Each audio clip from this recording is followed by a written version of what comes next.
All right. And we are live. The last word with LordCognito and Ebontis. Special Friday and a special Friday guest, episode 150. My man E, let's start with you. How you doing, man? I am doing excellent. Running like a chicken with my head cut off this morning. Literally had to help a little bit with work, so hence the delay. Thank you guys for tuning in a little bit later than normal.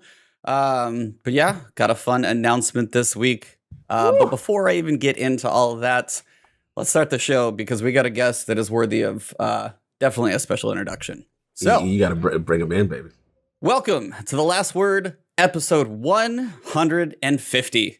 Big milestones are fun, and celebrating them with all of you is the best part.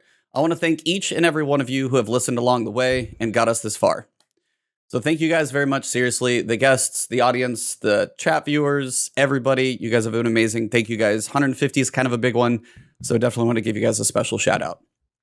But Mithrax is going head-to-head with the Vex, and Guardians are traveling the Vex network. Tomorrow we travel back in time to experience the Vault of Glass and the raid that started many of us on this epic journey. Splicing will continue, but we need to put a pin in this Destiny talk for just 1 second. Our guest tonight is a special one. This guest embraces all things nerd and geek culture, but can also likely outrun you on a Spartan course on the side. If he isn't staying in shape, he is still on his feet, keeping his pharmacy running smooth. When this family man does finally find some time for himself, he enjoys all things games, comics, movies, and TV. So let's welcome a hardcore Marvel fan so much that even after the Avengers game and a full MCU rewatch probably twice, he even had to pick up the Champions card game. A more hardcore Star Wars fan than most of us out there because he is an official member of the 501st Legion with his own full Stormtrooper outfit. A traveler in the TARDIS even if he was late to the party, and co-founder of Guardian Radio, the first and probably still longest ran Destiny podcast to date, and someone who can only be described as Guardian royalty, and many would consider an honorary member of the Vanguard. Let's welcome the one and only home for your Destiny news, tips, and chatter, Mr. Dr. Mark Turcotte. How are you doing, Ebontis? Good, man. Dude, you just, that was, I'm blushing over here, dude. Like, whenever I die, you're going to write my eulogy. Like, no family members. No, it's going to be Ebontis. I'm going to put that in my will right now, man. It is you, my friend. Wow, dude, that was a hell of a rundown. I appreciate it, man. Thank you.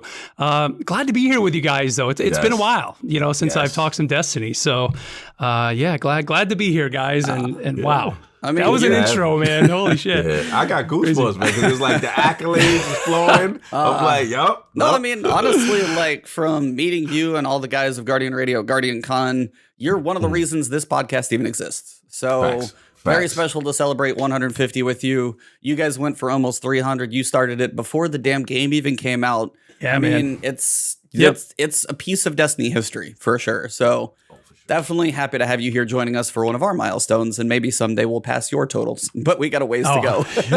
We got years to try and catch that one. No, not really, though. What did we end off at? I think it was like 297. Like we got. Did we get to 290s? Yeah, we got I don't even know 3 years to go. So if we make it to the end of Destiny, we might catch you. All right. I think some people are knocking on our door, though. I think probably, IGN is probably there, Destiny Community Podcast, or even Planet Destiny, right? Probably. Yeah, probably they're still there. going. Yeah, but yeah, man. We were doing the show a year and a half before the game came out. I mean, it's crazy to think back to that. How we, just talked about literally a screenshot I saw on Twitter, because I still follow like a lot of the Destiny community, just kind of see what's going on. It's all on my Twitter feed, and somebody pulled up an image of like, look at this old image, and it has a Fallen and a Guardian and a Cabal. Like, what could that mean? And I'm sitting there thinking like, could probably go back to Guardian Radio episode 6, and we spent like 45 minutes breaking down that, that concept art, because that was all that we had. We didn't have anything else back then.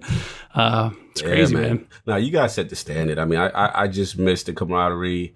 Obviously, like E said, it was one of those things that, like, coming into Destiny, I didn't know where to go as far as information, and because there's so much depth to the game, you didn't realize it. And then it was like podcasts like yours who, I learned so much, and just how the structure of you guys did it. You had fun, always had like amazing guests. So yeah, definitely got to salute. We got to give you the roses while you can smell them, you know what I'm saying? Because it was definitely, a milestone, a pillar for me as one of my regular rotations. And like I was telling you before we officially went live, like my first Guardian Con, which was at the time Destiny Con, where I met E, out in the Tampa sun. I'm like, damn, I love this game. I want to meet people who have this same passion I do. And I get there, and the first booth I get to, I see was they at Guardian Radio. I was like, oh man, you guys are all set up. You shook my hand. You probably shook 1,000 hands. You don't know who the hell totally, I was. Man. Yeah, so many hands. You shook 2,000 hands. It was cool. Yeah. But I was like, oh, this is cool, man. So I will say, I don't know what part of the, people heard this in the kind of the pre-show, but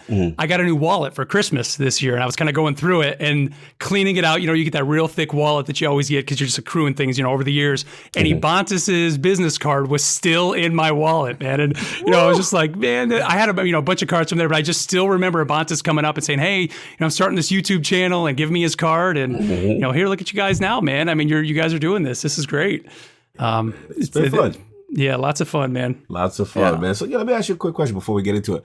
Like, so now you've been away, I'm saying, kind of doing your thing now, and one thing I did notice was this enthusiast life and stuff like that. And just messing around with different aspects, I'm saying, like comic, geek culture, other video games. Like, how has that experience been for you now that you've been away for a little bit?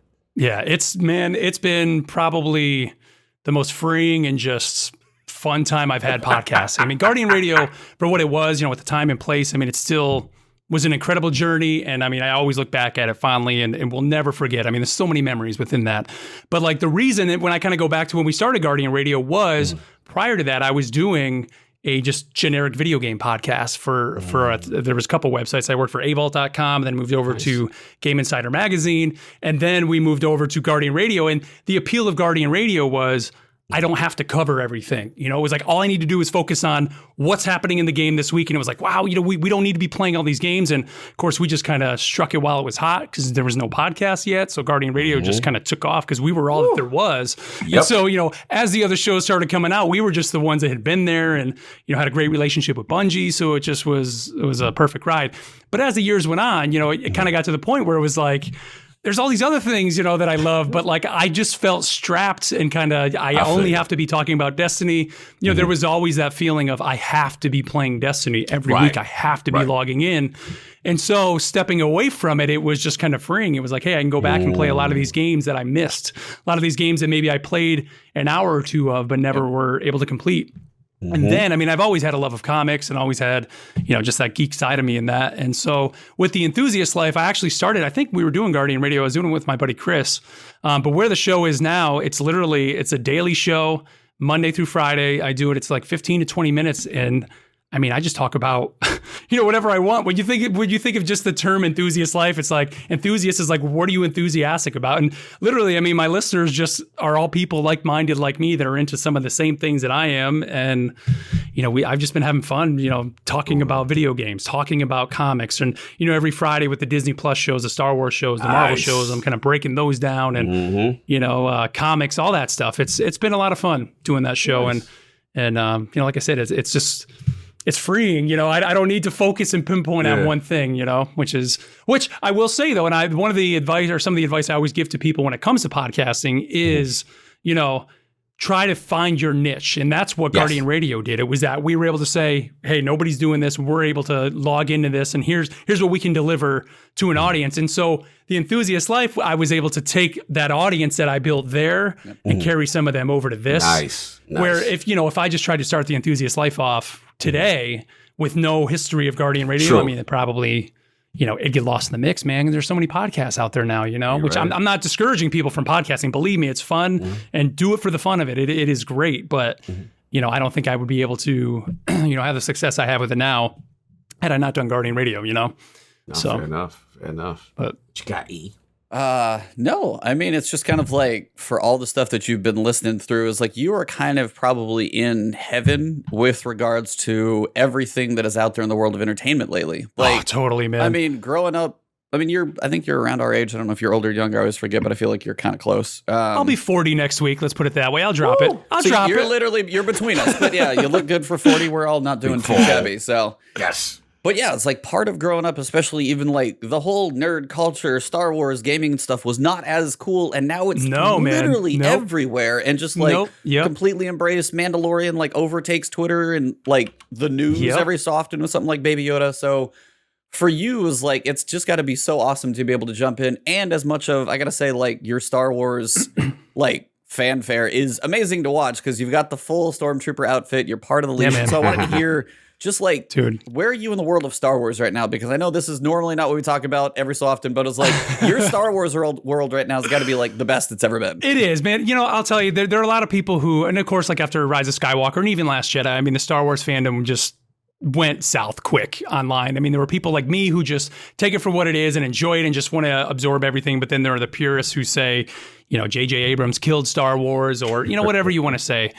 But for me, I mean, everything that's been coming out is just expanding on the lore of Star Wars. And, you know, to get a little deep into kind of the creators, I mean, obviously everybody knows George Lucas. The guy who's kind of at the helm of it right now is Dave Filoni, and he's the one that did a lot of the Clone Wars stuff. Yes. And dude, I put all my faith in Filoni. The Clone Wars and what he created with that was fantastic. What they've been doing with The Mandalorian is great. The Bad Batch, for what it is, I'll say, you know, I urge people, even if you haven't watched Clone Wars, go check that out because it's giving you a glimpse of the beginning of the Empire. So each episode, you're getting these little nuggets of like, hey, that's how they did that. Like, how did the Empire switch from clones to just regular people being stormtroopers? We're learning that. How are they able to convince planets to just go along with being a part of the Empire and not, you know, basically rebel against them, even though we do get the rebels down the line. Like, that show is great. And like, you know, the new books they're putting out, they started a whole new era called the High Republic, which I'm loving. This is taking place between like basically the old Republic and the stuff that we know. I think Yoda's like 300 years old in this, which seems like a lot, but it's kind of like in between. You know, he's like middle-aged and it's you don't see him much, but all the new Jedi they're introducing, and those authors have been given the liberty to like explore the Force. So if you're real big into the Force, they're kind of the way they're describing it and all that. And so, dude, like you said, Ebontis, as a kid, what we're living in now, I never could have imagined. And perfect example to switch it to Marvel real quick was when I went to see, Endgame. Woo. And we're in that theater. And I don't want to spoil it, but I hope most people have seen Endgame by this point. Fair warning. Stop listening for like 20 seconds in case he says what I think he's going to. And those portals open, dude. Oh. I was literally in tears. Dude. Like tears of joy. And my wife is looking at me like, what the hell is wrong with you? I'm like, if you would have told me when I was 7 years old, you know, at the comic shop reading these comics, I have my original copy of the Infinity Gauntlet, that I would see something like this and all these heroes come together on screen in the way that we've had all these movies built up to it. Facts. I never in a million years would have thought it. And here it is right now. I mean, it's, and you never could imagine. I mean, I remember like when the first X-Men movie was coming out and it was like, oh, there's going to be an X-Men movie and that's cool. And now we live in a world where it's like just every other week. I mean, today there's a new Marvel show today people may not know about. It's on Hulu, MODOK. It's like a robot chicken style show. Yeah. It's a comedy show, but it's like, here's yet another Marvel show that we have coming out today. And I look at like my kids, you know, there's a whole generation of kids that are growing up with the new Star Wars. Right. But even like my kids, their Star Wars is now Marvel. Like the Marvel hero, there's going to be like the 501st, you know, as I'm a part of as a Stormtrooper, we go to these, you know, Star Wars Celebration, we do all these conventions and that. There's going to be people just going to, I guarantee it very soon. I mean, there's comic conventions. There's going to just start being an MCU celebration at some point. Somebody's going to do it because really there's more movies in that than there is in Star Wars.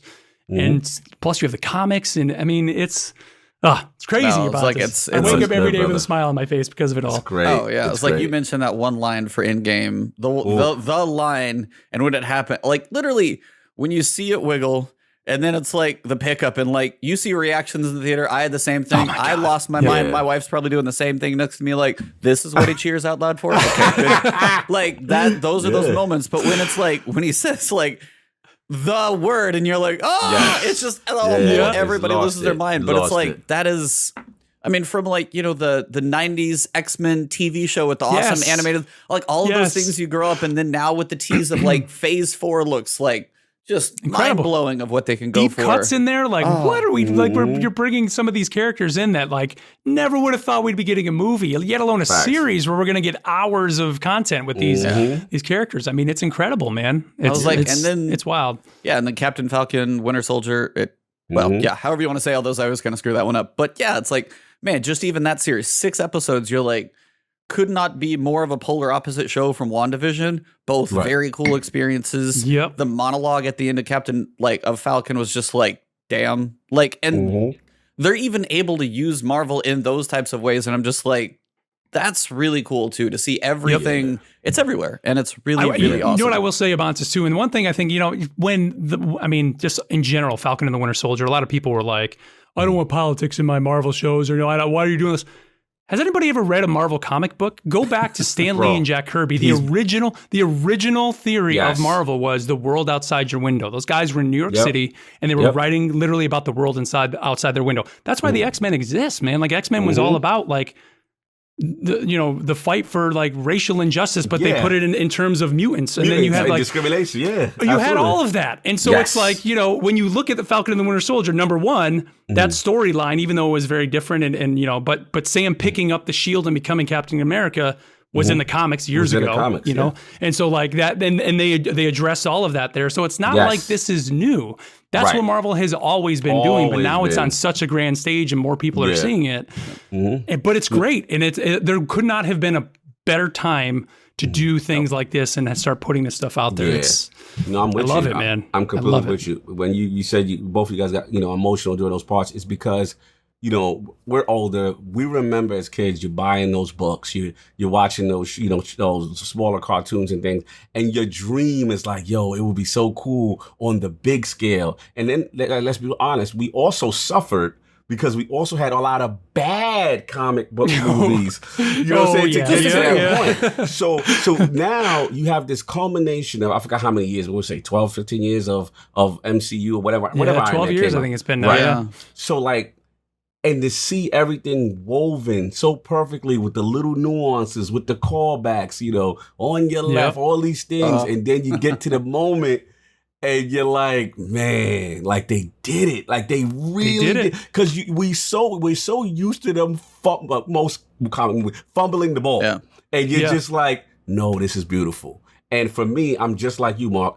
I had those Infinity Gauntlet books. I used to tell people, this is one of the greatest stories in comics. Like, when you guys see Thanos, you're not going to be ready. And to see it all come together, for the most part, almost intact with the characters they had and everything like that.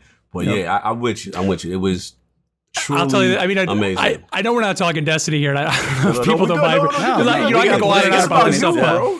Here's something to point out too, kind of where we are. And Endgame, that moment was so impactful because you had all the movies prior to it, right? Yep. Yes. A little example of something that, in my opinion, has kind of failed, even though I didn't, I enjoyed the movie for what it was, is Mortal Kombat. Mortal Kombat. I don't know if you guys saw Mortal Kombat. Look, cool as hell for they're doing the fatalities and all that stuff is cool.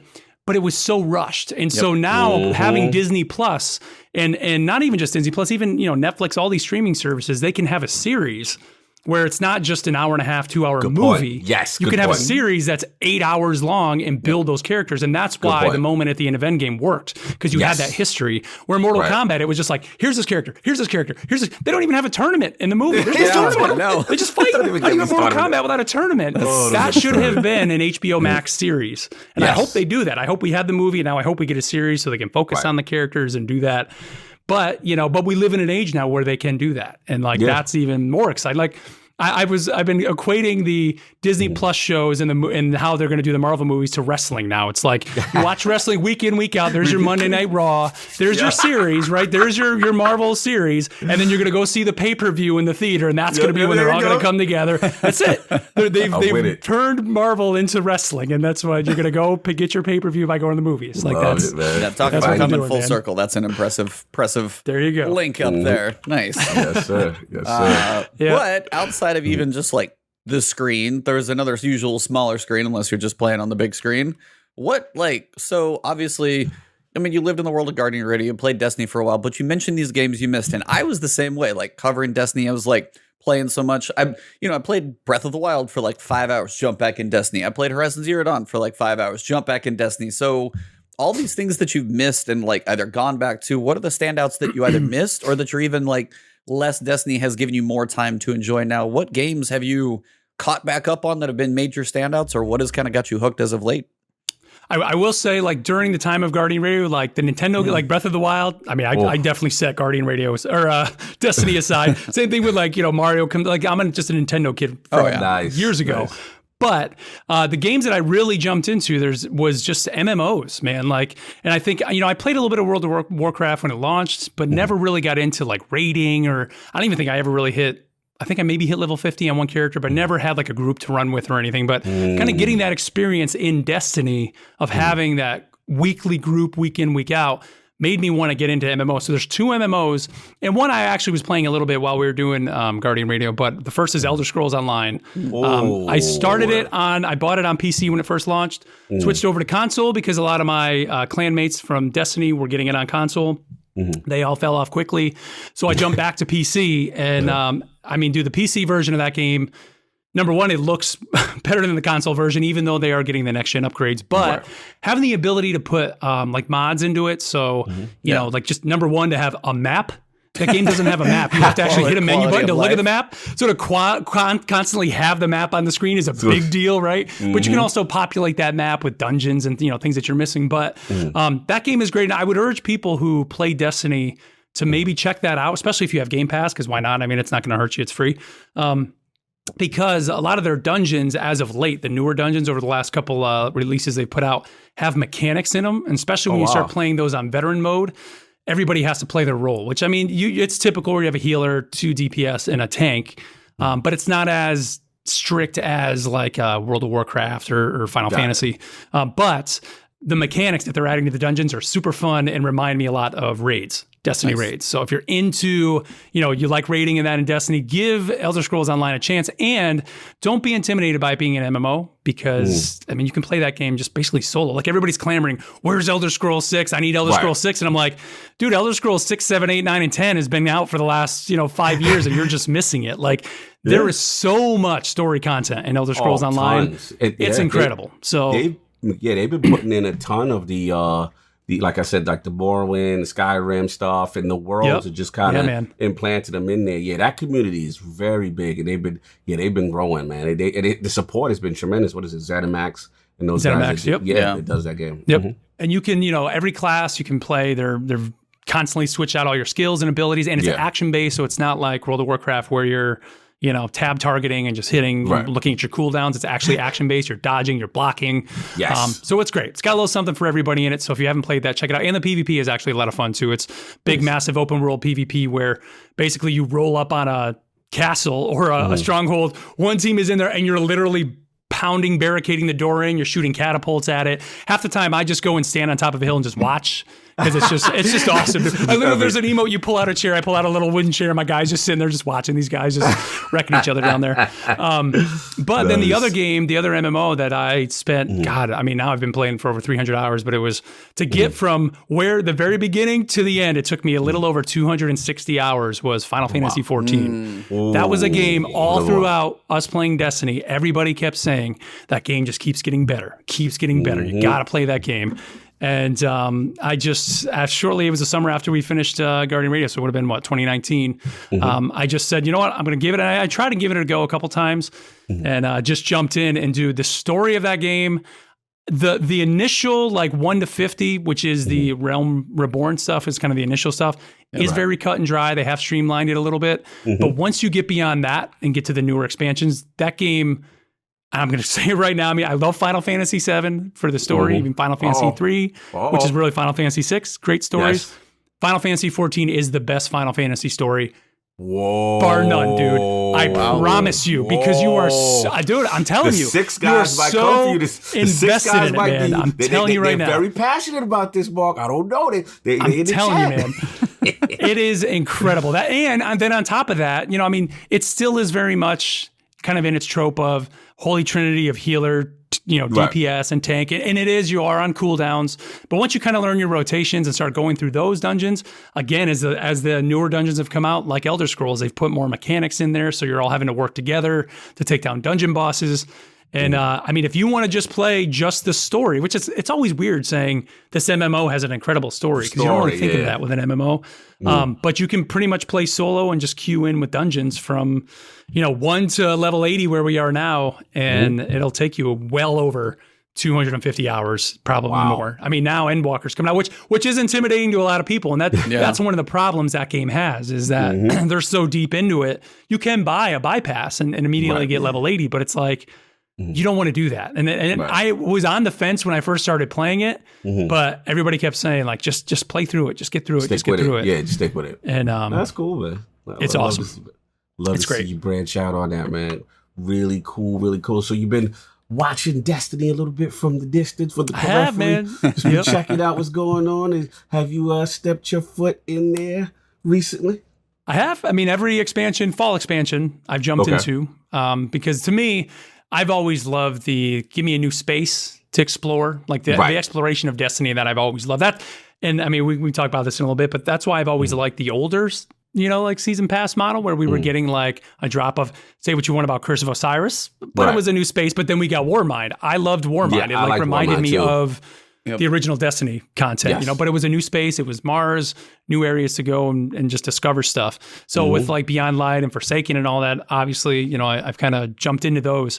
The new season pass model, I actually didn't buy the season pass at all last year. This year I did, because the last season I actually really enjoyed that game mode. What was it called? The Battlegrounds? Battlegrounds, yes. Yeah, Battlegrounds, and I remember, I saw, afterwards, like I played it, I remember tweeting something like, this is great, they're just constantly throwing enemies, and then of course that became, what was the buzzword of enemy density became the buzzword, of course. But like you could really feel it in that first Battleground, like I just remember you kind of, towards the end, you turn that corner and there's like just those massive Cabal spheres on the horizon, just like being chucked at you. And I was like, this is just awesome. And so I really enjoyed replaying that. But, the season model for me, it's not really giving us a lot of new spaces. I mean, we're getting these new activities, but they're kind of like playing Override this week. I jumped in, not only just because I knew I was going to be on the show, but I bought the season pass. I'm like, let me see what this is about. And it's just, I'm not going to say it feels the same, but it just kind of is. It's like, just kind of like, we're just kind of doing the same thing, but we're throwing some little gambit mechanics where I'm grabbing some motes and kind of tossing them in this thing. And then we're fighting a boss, and it's, and for me, because I'm not as invested in the game like I used to be, I'm not all about upgrading to get all these new mods, which really seems to be, that's the thing, right? Is you're upgrading your item, your artifact, and it's to unlock all these new mods, which then you can take into the new raids and stuff like that. And for me, because I'm not playing it like that anymore, it's not really doing it for me. So, no, I get that. So that's where this new model for me is kind of just fizzling out a little bit, But it's understandable with the team size, they don't have enough developers there to keep going with it. So I was going to say, like, for sure. I mean, even for me, like, I'll start the season kind of hard for a week or two. But even when you look at the seasonal calendar for me, I'd be like, it feels like it's going to be a Tuesday for me. It's going to be my Tuesday login. We've got the expunge for like the next 6 weeks. We have the couple weeks of Override on different locations. But I was even just trying to grind out the Splicer Gauntlet for Override. And I'm sitting there just like, the only thing I can do to upgrade this thing is Override. So I'm playing Override for days, like, straight. And then after a while, I'm just like, this is literally all I'm doing. I'll like go do 2 strikes because they're like the thing of the week. You get your ether from there. You buy your keys just like you did with the hammer. So it's Hammer 2.0, slightly better quality of life. But I'm just sitting there like Override. Hey, occasionally I got the network anomaly, Override. And it's like, so I'm looking forward to the expunge mission to see a little bit of the story progression go forward. So it's like, for the activities for me, I'm with you. Like, my Tuesday login, check out the Battlegrounds. What I've really enjoyed has been like these last couple of seasons, like Beyond Light set up some cool stuff, but these 2 seasons of voiceover, NPC interactions, and the stories this season have been game changing. And it was like, from you coming back from Destiny 1 and like, we're all lost when we finish the campaign of Destiny 1. Like, what just happened? Versus now when it's literally just like plastered in game in front of you. I was just kind of curious your thoughts of how the story has progressed and what's your hope for kind of going forward. I mean, that's one thing that I think, if anything, they've done. They've obviously found that out, like the best way to do that now. I think having these little, I mean, it's almost like a Star Wars holocron, right? That they're kind of giving you. It's probably not as much of an investment for them to, put animators on creating those. I think it's great for them to do that, because before, this content would have been hidden behind Grimoire cards, right? You would have had to have Bife and Myelin basically decode these things for you. Now you have, it's literally, like you said, it's plastered in front of you. This is, every week you log in, you're going to get the new story bits, and that's great. I think the fact that they've been able to find this way to do that is awesome. I mean, even the little things where now you're going up to the characters. I mean, Destiny 2 has been doing this, but where the characters are actually standing in front of you, then it kind of does that slow pan, and then like the stuff comes up on the side. Like, even that has been having Destiny 2 do that over Destiny 1 has been nice. For me, in terms of the story, being that I'm not logging in every week, I am behind on the story, if you want to say. You're kind of just like, all right, this is cool. I mean, seeing characters come back, this week has been kind of cool, characters that haven't been there for a while. But, I think if you're someone like myself who's been away from it for a while, you come back and you're just like, all right, well, the Vex now have made everything go dark. I like the aesthetic of, kind of the little, what do you call them? Like little cyber blips and things kind of over there, which is cool, But I don't really know where. I think for me, where I would want the story to go is like, I just want the darkness to come, man. Like I want to see what is in these ships, like for real, because that goes back to Destiny 1. This is great, and we're taking our time to get there. But is the Witch Queen going to deliver that? That's a good question. I don't know. Yeah, are we going to just kind of get back into this now steady stream of here's your season, here's your activity, unlock these mods and upgrades, and that's it. Like, I don't know. Yeah. That was a good point. No, Getty. No, go ahead. Yeah, no, I was just saying it's a good point because, especially from your perspective, obviously as a hardcore person that now stepped away and then you kind of getting back in. I think what's interesting is what you said about how you were more of a fan of the expansion model as opposed to the seasonal model, because as a hardcore person who play Destiny consistently every day, it is a struggle for this type of drip feed content for a lot of people. I can imagine, yeah. I think what the transition for us, has been, I know I was rough on it too because I didn't adapt well to it.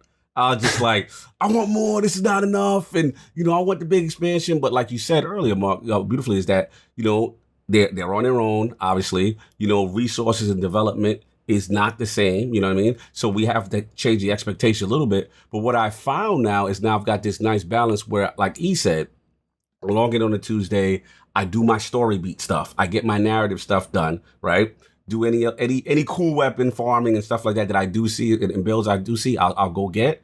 But then after that, like by Thursday, Friday, I'm already like, okay, I can play other stuff now, Yeah. So now I'm in this like nice little balance where I'm actually able to play other things and be productive. Because let's be real, when Destiny's good, Destiny takes your soul. Oh, it totally does. Yeah. Like it is a selfish relationship. It doesn't want you talking to anybody else. It wants you focused on the goal. So I know what you mean with that balance and stuff like that, and being away and just how you adapt with it. Completely understand with other games and stuff like that. Yeah, and they've said before that they didn't want Destiny to be your only game, right? Yeah. They've come out and said that before, but I think they've said that before they finally came out and said, we're considering Destiny an MMO.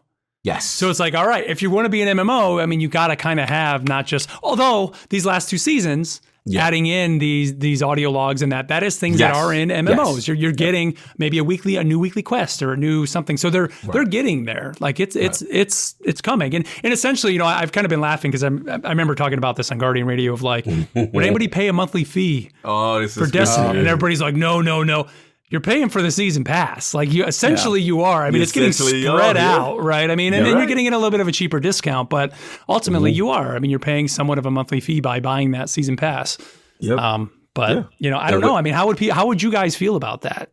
How would you feel if you were paying? I mean, Elder Scrolls Online, you don't have to pay for a monthly fee. You get the content. You want to get the new dungeons and that, you can either buy in piecemeal or you can pay a monthly fee and get access to it, and you get some other little perks in that. Final Fantasy, you do have to pay a monthly fee for that game, but they are bringing you constant content. It's just included except for the big expansions. So, how would you feel if Destiny or Bungie came out and said, maybe, I mean, I'll say $10, but let's even say $5. How would you feel if they promised more content, maybe more story missions, and not just these little audio logs? How would people feel about that?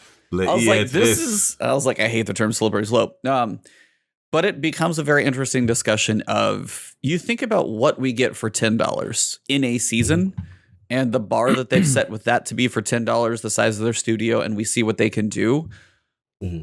I don't know. They talked about like building their studio, like almost 2.5 times bigger studio, hiring a bunch more people, obviously to fill out that giant space. If it got to the point where that place was full and they had teams that were like, seasons and weeks and stacked upon like that type of consistency, because the bar they set now for me is kind of a Tuesday thing. And I'm like, how much more do I need to live in this thing for a seasonal model?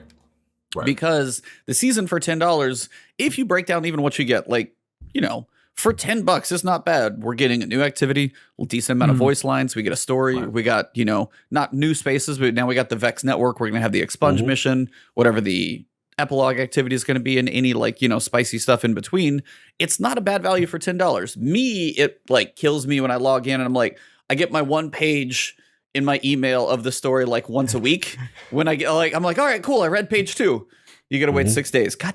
Okay, I want more, and I want it now, and that's always my issue of like, again, same thing with the expansion model is some people want to just consume I want to play the game pretty hard, enjoy everything that's there, and then maybe if you do release something cool like the Whisper of the Worm used to do, here's this one thing, come back, play crazy, and then you can take your break. But that as you said, they don't want it to be your game all the time, but then they set this up to where you literally want to log in every week now with the seasonal challenges. If you miss a week, like, hey, Scorched is this week. If you don't play it this week, it might be 5 weeks to get that triumph or any of those things. So it's this weird, they're kind of playing both sides of, we don't want you playing all the time, but we want you playing once a week. Make sure you log in once a week on this weird little like shtick. And it's like, okay, so if I did $10 a month or $5 a month, so that turns the seasons into 15 roughly. If it was a little bit more, I wouldn't mind. But there's also people who are like, I need you to justify why that's there. And as it's 7 years into this saga, the only way I think they could probably justify that is if they do a Destiny, whatever follows this 10 years. If they set it up as a different model, they're a bigger studio and they can commit to, grander things. And they're like, it is going to be a true MMO because we've decided to go down this route. It's less about PvP. There's more PvE, but we're going to go, not quite World of Warcraft, but it's that scale, and it's going to be, a $5 a month fee for consistency for us, less Eververse stuff, more in the game. However they balance that, it's like the justification would kind of need to be presented up front because it's been 7 years of not having to do that. But even though you said the seasonal model turns around and is basically one, it's just they mask it as something else. So it's always this weird. So it's like we're literally paying it. Yeah. You are. We didn't even mention Tess and Transmog yet. Oh God, we're paying for it. Yeah, clearly. Well, but I mean, that's the thing too. They've transitioned to almost a free-to-play model, right? I mean, the game, you can essentially get it for free. So, they do have to have those hooks in there to make some money to have kind of constant flow, because not everybody is either buying the games, buying the stories, if you want to say, right? Because really that's all you're buying now is the stories, right? Yep. Essentially, because if you just had Destiny 2, didn't you get access to Europa? Not the story content. You can just go to the space, right? Yep. Right. Right. So it's like they're giving people some new content, the free-to-play players, and it's really that story content that you're kind of buying. So I don't know, man. It really is a give and take when it comes to a free-to-play model like that. You got to, keep the free-to-play players happy, but you also got to keep your, your whales, if you want to say, or people that are constantly playing the game. You got to keep them happy too. Nope. And, Bungie, I mean, they've been doing it for a while now, and I think they're just kind of starting to get to the point where they're maybe finding, that they're maybe kind of hitting their stride a little bit, but then you see things like the armor synthesis and Transmog, which we've been talking about since probably episode 1 of Guardian Radio. And dude, I mean, I had a friend that was like, well, they're giving you 5 of them and you can do one. And I'm like, man, but they know people wanted this forever.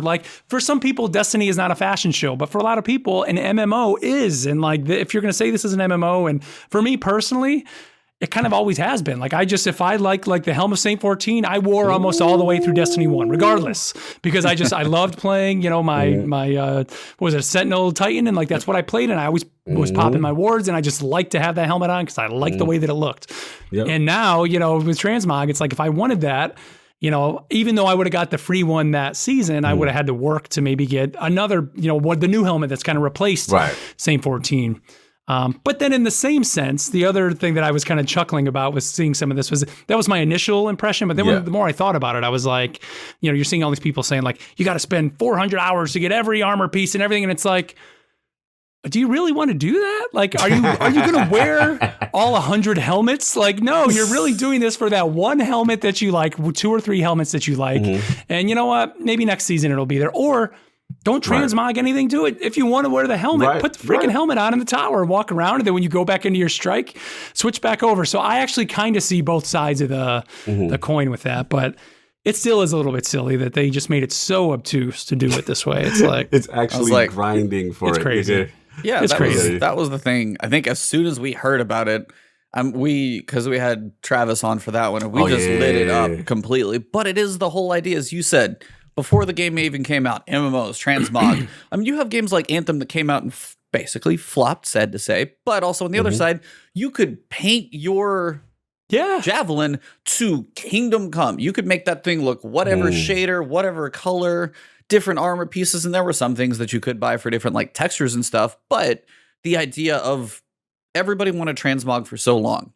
And then it finally comes out in the worst possible way that I think any game has ever done it. You're just like, how do you do that to the people who've been asking this for so long? And you're like, I get you either have it crazy grindy, you have the paywall somewhere in between, but it's just like, they made it so unimaginably unfun. It's just like, I don't, somebody was just like, okay, so let's do this thing. We need to add 3 more currencies, add the grind. Like somebody somewhere screamed and apparently got listened to. And you're just like, I don't know how this happens because no other game I think has made it this ridiculous. You either pay for it or it's something, but they have both. And it's those weird moments where Bungie does great things with like the Presage mission. I'm like, I'm literally playing Alien the movie. Amazing. Yeah, which was great. I did play through that, man. That thing is awesome. So good. And then you turn around and see an announcement like this and you're like, just like facepalm moment. And you're like, how do you do both? How? And it's like, I know there's different teams and different decisions and finances and business. I get all of those things, but sometimes, man, it's very questionable. So I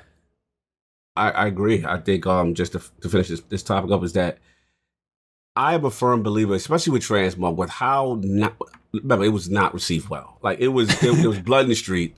People were like, no, this is not it. And I'm a firm believer that they know this, right? They know, the developers know this most likely is not going to go well with the community. So I'm a firm believer that internally, the financial people say, look. Oh, totally, man. This is what has to happen. We know the community wants this. This is one of the highly requested features from, like you said, from when Mark was doing from D1. Like, this is one of the highly requested features. You better figure out a way to monetize this. With our big goals that we've got this Australian studio, we've got these new IPs coming up. We know that they're working on called Matter or whatever. I'm a firm believer. The business people have made a stand and said, no, you cannot. Now, at some point, they may reverse it and may pull back a little later down the road once money is accumulated. But not right now, because for as much as we push, let's be honest, in Destiny and Bungie history, they, for the most part, acquiesced and said, you know what, we were a little heavy-handed here. Oh, yeah, they listen to the community. Yeah, you know what, they all, like, well, it was so funny. It was such vitriol when this thing was announced. The next 12, I'm like, oh, I want to see if they didn't even mention it in the 12. They threw VoG in our face, like, here, VoG, remember this? Remember you love this. It's great. To kind of, make us forget. And the only thing I shout out to Dylan, I think he did tweet, said, look, this thing was well in advance. We heard you, we'll take a look. That was the extent of it. A tweet prior to the 12, and then they moved us on. So again, Bungie on their own, this leads me to believe that the financial people have took a stand and said, damn it, this is staying in according to this budget. I'm a firm believer, man. You think I'm all what are you thinking, man? Yeah, well, I think one of the bad parts was not only the initial reception of it, when it was announced, because that was really when you saw the buzz, but then when it became to light that it was not only, I guess it was originally too, you knew you were limited per season, but also you're limited, what is it, every 2 minutes? One of these things drops? Yep. So this was almost like back to the Curse of Osiris, the XP grind, right? That when people discovered that, it was the same thing. And it was like, how did you not learn that? And how was there? And yes, it wasn't the developer's decision to do this. It was obviously financial people. But like, how did somebody not bring that up and say, like, don't you remember what happened then? And how many players we lost? But I guess maybe back then the content wasn't as good, maybe in Curse of Osiris, where now, you have Vault of Glass coming back, you have, all these different things that you can do, these weekly missions and that it is going to be, there is content there for you to jump in. So at least you can say, hey, we see that, we're looking at it. But go check out all this other content that you're going to know and love. And go look at the world's race, the world's first race. Go look at this. Yep. It's great. Go, squirrel. And so, like you said, I see them eventually at some point, backing down. And they always do. Bungie, that's the thing, man. For what it's worth, they always listen to the community. And the Destiny community is about the most predictable gaming community of all. Like, it's always... the hype, and then the content comes out, and then it drops, and everybody hates, and then the hype again. It's this constant back and forth. It's crazy, man, but this is the way it is, I guess. I agree. I think you're absolutely right. It's a fun journey that you have to not deal with consistently and talk about the same thing over and over and over. Dude, that's what I always told people was like Guardian Radio, and I mean even you guys doing your show. Destiny is like the golden goose that just keeps on giving. Keeps on giving, baby. It is the greatest game to podcast about because there's always something to talk about, whether it's controversy or whatever. There is always something in this community that's just like I don't even think like you can go search like World of Warcraft podcasts and there's maybe 4 or 5. Search Destiny, there's probably 40. It's just crazy, insane. Man. There's so many because there's always something. And so everybody in this community is so passionate, and that's a great thing. It really is. It's awesome. Absolutely. Yeah, the passion is always off the charts, but then it turns around and it's like, depending on which direction that passion I was going to say, which direction is it going? It's going to be potentially pretty fiery and spicy, so that's always the other fun side of it. So before we get into VoG, because that's not quite here, that will be launching tomorrow, I wanted to get your take on another spicy topic in the world of the game right now, and it's the side that doesn't get a lot of love at the moment, and that's Crucible. So from an outsider's perspective, and you kind of jump in occasionally and you play don't that often, what does the world of Crucible look like to you from the outside, from the Twitter feeds, when you jump in? How is that just as something when you log in? What is that world like to you? Well, somebody, I think it might have been you, Ebontis, said it earlier when you were talking about them creating an MMO, and you said that, they might say like, oh, we're not going to put our focus on PvP. I almost jumped in and said like, haven't they already done that? Like there seems to be no focus at all on PvP. It says an outsider looking in and seeing the PvP community just kind of in shambles. Like, when's the last time there's been a new map? 2 years. Talk to him. 2 years? 2 years. It was because you had... Oh my God. Like, what is going on with that? Like, that is, to me, that's mind-blowing. Like, and especially because that was like one of the selling points of the game going free to play. PvP was free for everybody. So why wouldn't you want people jumping in? I mean, look what they're going to do with Halo Infinite. Obviously, it's not Bungie, it's 343. PvP is free. Because they look at games like CSGO, like, Valorant, any of these multiplayer games, that's where your community can start, and then you can transition them over. So to me, the fact that there's no new maps in there to appease that community is just, I don't know what they're doing over there. That to me is just crazy. But as somebody who at one point enjoyed Crucible, for me, dude, I don't even touch the Crucible anymore, man, especially having not played it, and keeping up with the game. Whenever I go in, and I try to go in one point at an Iron Banner and just even try to do just, a regular match, I don't have the weapons anymore, because I'm constantly going through that leveling grind every time I log in. I'm just swapping to the most powerful weapon that I have, and it's never anything that's good at Crucible, which again, you can always switch back, because if you're not, as long as you're not an Iron Banner, the weapons don't matter, but I don't have the meta weapons right now. So it's always like I'm always at a disadvantage. And that's kind of led me to go back to where I originally started as a Bungie fan with Halo. Halo, the original, Halo CE, Halo Combat Evolved.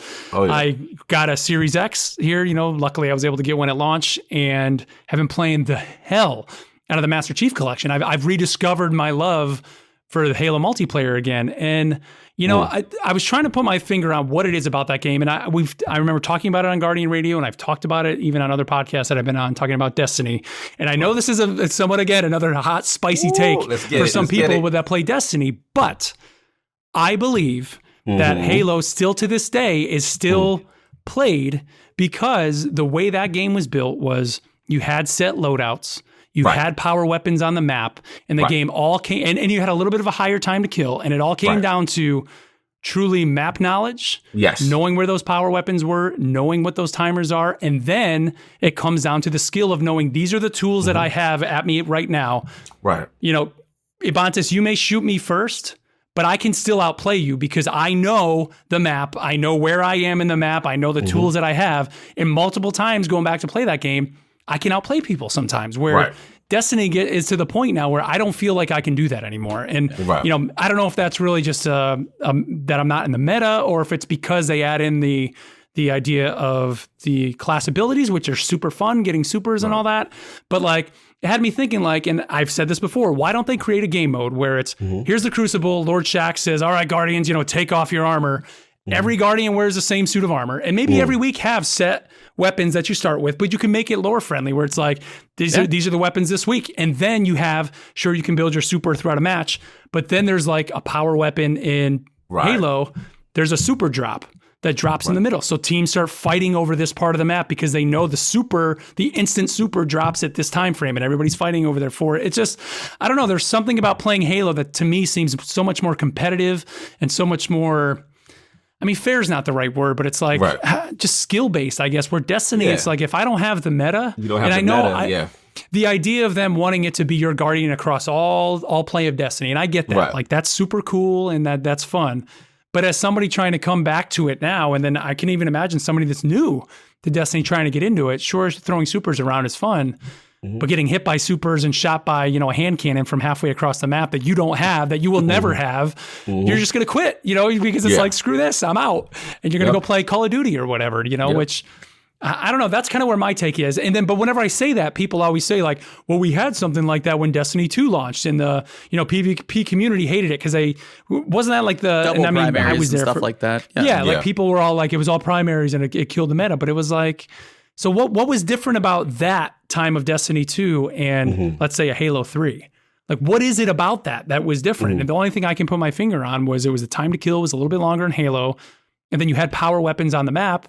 And then, I don't know, I don't know really what else it was, but there's something about Halo to me that now is so much more fun than going to play Destiny. And like, if I had the choice, it's like Halo all day, man. And that's why like Halo Infinite, I am super stoked to go play that. I get it. No, I mean, it makes sense for you because, being that those guys, the originators, and like you said, it's about map control. It's balance. It's separating. Because one of the indictments, you said it perfectly. You've gone away. You come back now to play PvP, but you don't have the meta weapon, so you don't really stand a fighting chance unless you've been consistently involved with the meta and knowing what's going on, and then got to attain it before you can even jump in there. So yeah, it's an interesting thing. I mean, but just back to your overall point.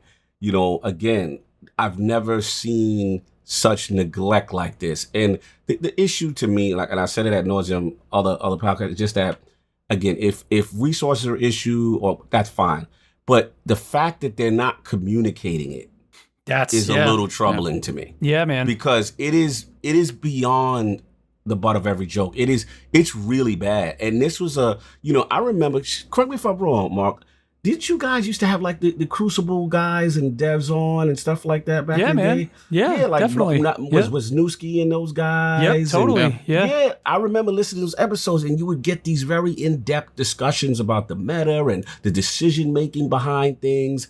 And that doesn't even exist anymore. Like those type of deep dives and conversations. Like, remember we'd be like, "Hey, it's John from the Crucible team here," and we, like, you don't even hear from them anymore. I mean, dude, I'm still good friends with Swain from Crucible Radio, which doesn't exist anymore. How could it even if those guys had kept going? How could it possibly exist today? Exactly. There's no way. Like, I mean, I'm sure if you want to just keep talking about the same thing every week, but there's nothing new. There's no way. To talk about in the Crucible. It's crazy. That's why shout out Mercules, Fallout, Cool Drewski, Guy. Yep. You know what I'm saying? Those guys keeping the torch going because I mean they're really good, especially with the in-depth aspects, the intricacies. But it's just one of those things where it's like, what is going on? Why are you not talking to at least give us an expectation as to when you may address it?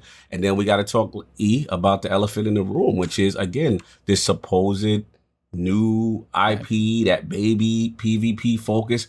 Are all the resources there? Like, what's happening? But it's their duty to communicate. I mean, new seasons come out. And we don't have a map to match the, you know what I'm saying? One map. How do you not have one map a season? How do you not have one map with Europa? That planet is begging to get played on. Begging to be played on a snow map.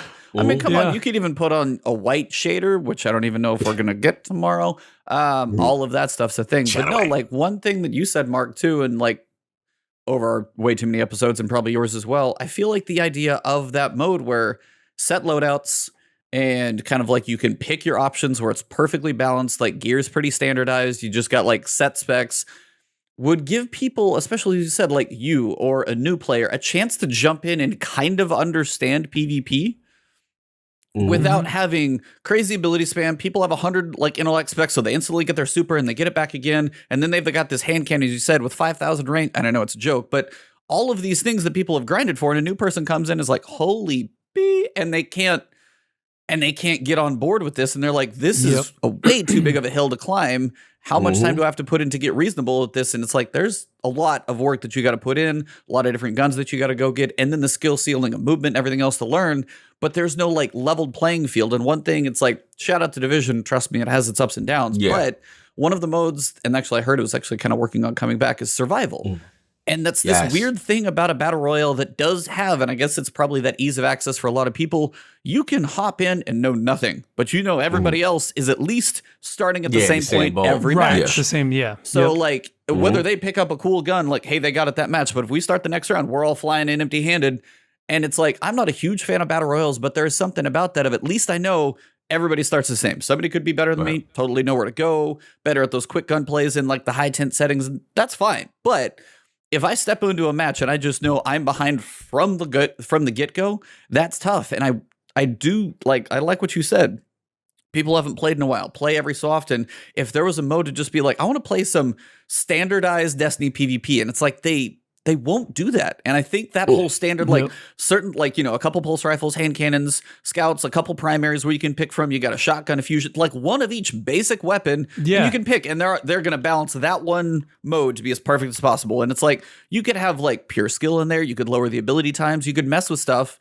They have Crucible as well, or Crucible Labs. Keep Crucible. Keep that if people want that. But like, give this other playlist. And, you know, I don't know, man. It's one of those weird things. And the other thing to think about too is, you know, I know with some conversations I've had with not only Bungie developers, but other people in the industry, I mean, it's obvious. Right now, the best advertising for a game is Twitch or live YouTube. People love just watching people play video games. Go back to, sure, we would have the big raids come out and everybody's, you know, checking out, you know, Goth and Broman back in the day, you know, and all that for the PvE stuff, but they weren't going to them for PvP. What kept Destiny at the top of that for the longest time was your True Vanguard, all these guys playing PvP, all of that. And now, sure, some of them are still dabbling in it, but it's not like it used to be. And I think if you were at least putting out new maps, you'd at least have people going in there. And then, but like a standardized playlist really then levels it up to, it's all about that skill. And I mean, any of the bigger games right now on Twitch, a lot of them are, you know, I mean, a lot of them are battle royales, of course, but it's this PvP, you know, people want to watch PvP. And right now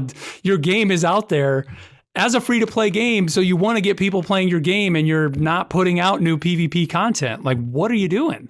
Like, you're just right there. You're automatically just totally just not like just I guess what do you want to say? Just avoiding a whole new potential audience that could be there for you. And it's to me, that's just crazy. I don't understand it. Completely agree. It's baffling. No, that one's a little on the mind-boggling side, of course. But we do have some things going on in the PvP world, shockingly, because we always do. And this has got to feel like year one of your podcast was we're talking about the Vault of Glass again. Yeah. So we've got the first reissued raid. We're actually going to get to use that little Legends little button on the director.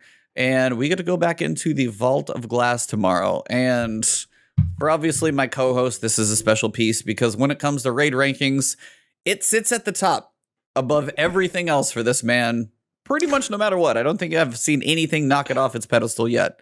So I got to start with you, and then we'll get to Mark. But as this is your baby, how are you feeling going? We're 26 hours away at this point. How are you doing? Are you jumping out of your skin? You got your team ready? You got your like food and everything? You going for the long haul? I mean, where are we at?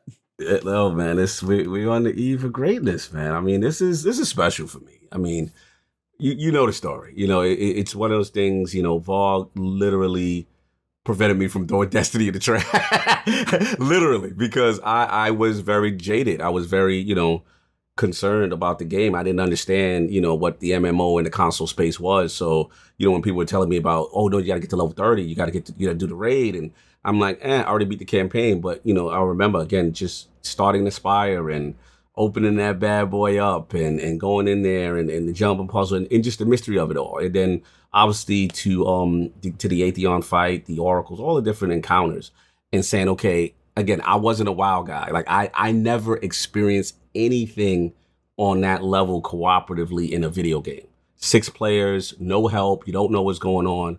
So yeah, for this it's special. I'm very excited because there are a lot of my team that came in at Destiny 2 and never had that luxury of really doing VoG, And for me, there's that curiousness. Okay, what do they change? What, man. Do I expect like a major change? Probably not, but I'm curious to see what nuances, how it translates next gen. And then this is a unique world first because it's like everyone's 1300, so it's full accessibility from the jump. Everyone can jump in, right? And then you throw, okay, the world's first means beating it, but then beating it in the special challenge mode where you don't know, and it's an automatic. So it's a whole new dynamic. I'm excited. We got to see what's going on. And then, of course, the weapons. Come on. You know what I'm saying? Mythic class, Fate Bringer. Again, one of the reasons why it ranks so high, because my raid rankings are very complicated. The reason why, yes, nostalgia, yes. I'll be the first to admit you always give me crap, and people give me crap. You're prisoner in the moment, King falls better. And I always tell people, 1A, 1B, 1C, however you want to rank it. But the reason being is that, again, and I've always, and again, not to attack King's Fall, because King's Fall is amazing. But my main reason is I always feel rewards don't get valued enough in my ranking system for raids, right? And Vaulted Glass, boy, you know what I'm saying? Like, it's good, man. Iconic weapons in this thing, and I'm dying to see how they translate. So look, it's gonna be fun, man. I'm excited. It's on a Saturday, thank God. I get everybody in, and I'm ready, man. I'm ready. I'm hyped. I even hit you up. I was like, bro, if you ain't got nobody, I'll get the crew. We gonna go over the PC. I think I got it basically. I think I got. Cool, I got enough. I was like, I'm actually gonna bring my brother in. So. Gonna bring Stonewolf in. Okay, got a couple other people. So we got just a kind of a mixed crew. Good. Because I don't have any of my original players that I played with even probably still touching the game. So, but no, for me, it's like, it is one of those, it's on a Saturday. It's gonna be weird because it's a new raid in Destiny 2. It's gonna look amazing on PC. I'm waiting for that because like you take this thing, high resolution, high frame rate, however, fancy you can play, next gen consoles, field of view for everybody is going to be a little different animal. All that stuff is going to look really cool, but it's also going to be very strange to be like, it's a new raid, but I feel like I already know most of the encounters and what to do. There's going to be tweaks and there might be Wyvern champions. Totally, yeah. I know that stuff. I was like, and we'll get to those like speculations of what you guys think, but it's also the first time very weirdly to go into a raid and kind of, have most of it in your head already going in because we've experienced, but there's also half the people who probably haven't touched it, ever seen it, no idea what the hell's coming. So I will be curious also when we get done, say next week, to know with the knowledge that we've got, and then also experiencing something like Last Wish, which is just insanely complicated. 18 hours was the first clear. The depth of the mechanics in a Last Wish versus, VoG. It was not as complicated as some of the stuff they have made now, so I'm very curious how they balance adding a little bit, but still giving it the proper treatment to still be VoG. So I'm very curious, and I wanted to ask you guys, what changes do you want to see? What do you think would be just crazy? Where do you see changes coming? And then just, Mark as well, where are you sitting at as 7 years ago, and now we're back in time, so.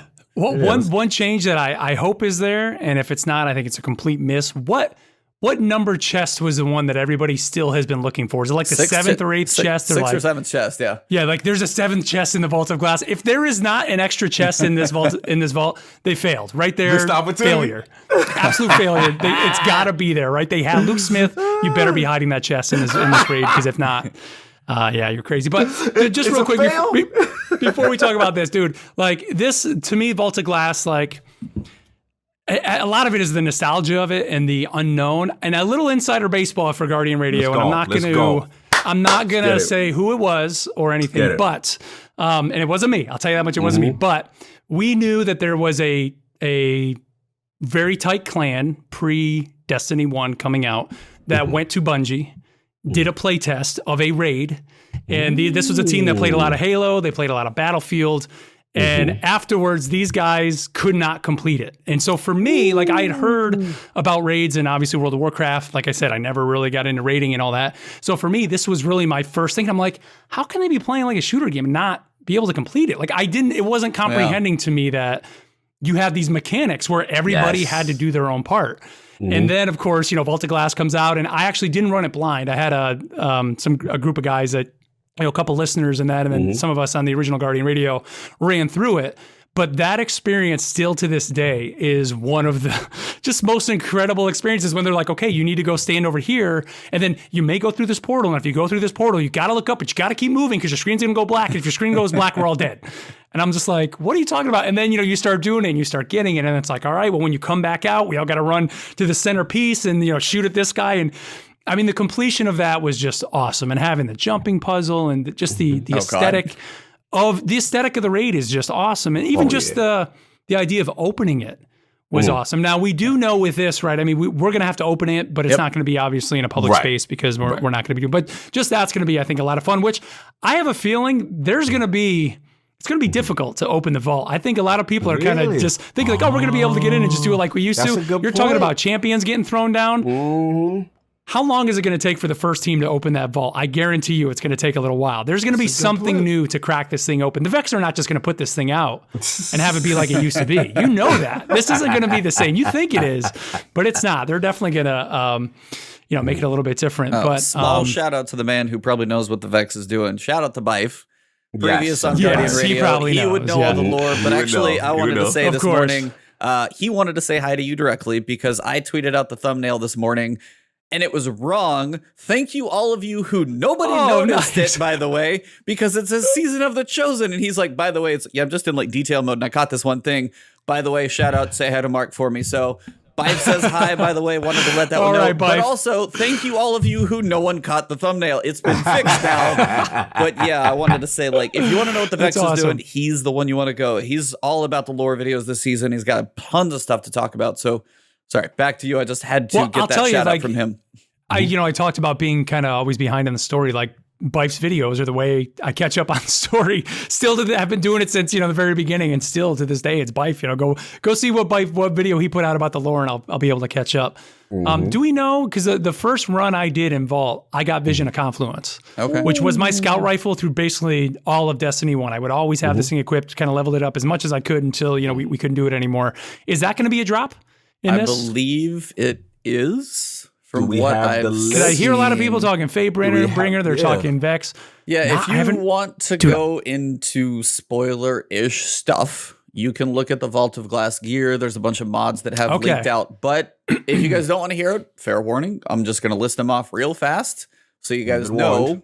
We've got 5, 4, 3, 2, 1. You've been warned. Spoiler. Fatebringer, Cannon, Prey Death's Revenge, Sniper, Vision of Confluence, Scout, Found Verdict, Shotgun, Corrective Measure, Machine Gun, He's in Vengeance, Rocket Launcher, and I believe that's all of them. And then they have a Time Lost version as well, and of course, Vex. Yes. Those are the ones that we're aware of. And now, right now, though, and I mean, I don't want to go back to PvP, but like scout rifles are pretty weak in the game right now, right? Is that kind of so? It's like I would love to go play.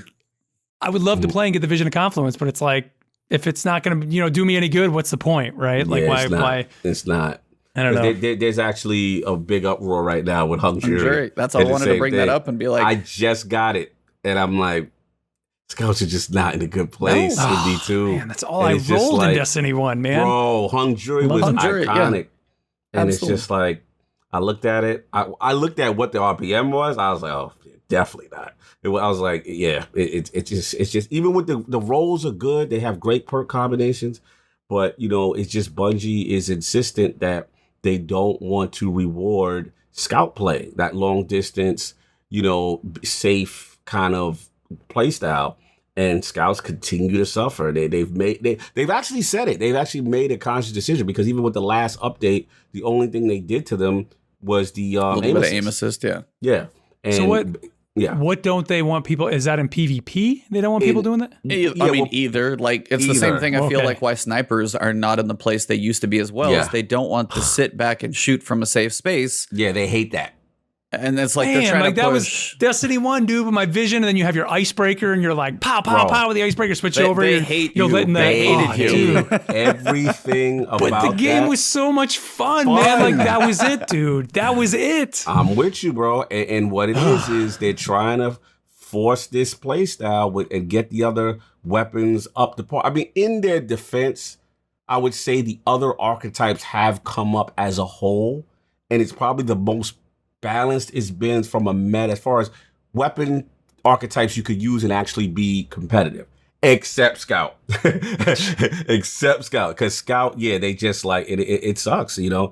They're anti sitting a well, just melt something from a distance, you know, kind of thing, sit in a bubble kind of thing, and that's the part that's troubling, because we know how iconic these weapons are. Hung Jury, you know what I'm saying? Vision, you know. We know it, and it's just like, man, it just doesn't feel good to see them as average weapons in this meta. It's like, sadly, one more time, what's going to be the highly sought-after gun? A hand cannon, because I swear, whoever makes the sandbox loves hand cannons and nothing else, because Fatebringer is the one. What is the meta in PvP? Like, those are the way that some hand-ins can, like, compete with, like, pulse rifles, even, for example, still astounds me, the range that hand cannons have, like, 120s to a point. I'm just like, how are you? How? Okay, this doesn't. Oh, I'm fine. Okay. Yeah. It's like anything that says rifle versus what looks like a giant ass revolver. Sorry, language for the first time. Yeah, it's like somehow those two should not be the same accuracy at range. In my head, that breaks my mind sometimes. So, but yeah, it's like there are some iconic weapons, but as you guys said, it's like, is the nostalgia going to be fun? But then is the loot going to be worth it? And then also they're, you know, toying with first the challenges, which are going to be 24 hours, and they're going to bring it back a little later in the season. And then master difficulty. Is that where the time lost come in? But again, what's going to be the difference? What makes a vision, like, okay, so I got the time lost. Maybe that's like the master difficulty for vision. If scouts still suck, that still sucks. Yeah. So I'm like, for me, just it's like a collection of it, I guess. Yeah, it's like, so you can look up some of the perk pools on these things, and they look cool, and you've got some possible awesome combinations. But again, certain archetypes still just dominate other ones, so you're going to be pushed still into a certain direction. So it is. Yeah, I'm still very curious to see how ever the dust settles once this weekend is done of nostalgia, and you know how they'd make the changes to the raid. Do they keep it close but give it some fun tweaks? Do champions make it unfun? What is Master going to do this season to see how they handle? Because honestly, this is probably they're probably already working on it if they're going to, but picture a King's Fall during Witch Queen. I literally a year later from now, your 6 month like next raid that they release, that just is screaming King's Fall as a throwback. Absolutely. Because that's the number 2. If you're going to bring anything back, like, you know, raid that they can put the fresh coat of paint on, give you more content 6 months from the expansion. That is the one before you would ever touch Siva, because that breaks other story stuff, I'm sure. But or Crota, right? Even before you try to do Crota too. You know, people always say that's a dungeon, but I still had fun in it. I loved it. I did too. I had fun. But yeah, like that was my first blind raid. So to me, the nostalgia of that was it was epic, man. Yep. It was fun. But yeah, it's like that's kind of where I am very curious where the dust settles after this weekend, because you know, you get to log into Venus. I'm going to turn around and look at that blue lava volcano in the sandbox and be like, this is awesome. You're going to have your invisible walls be like, okay, I'm stuck here.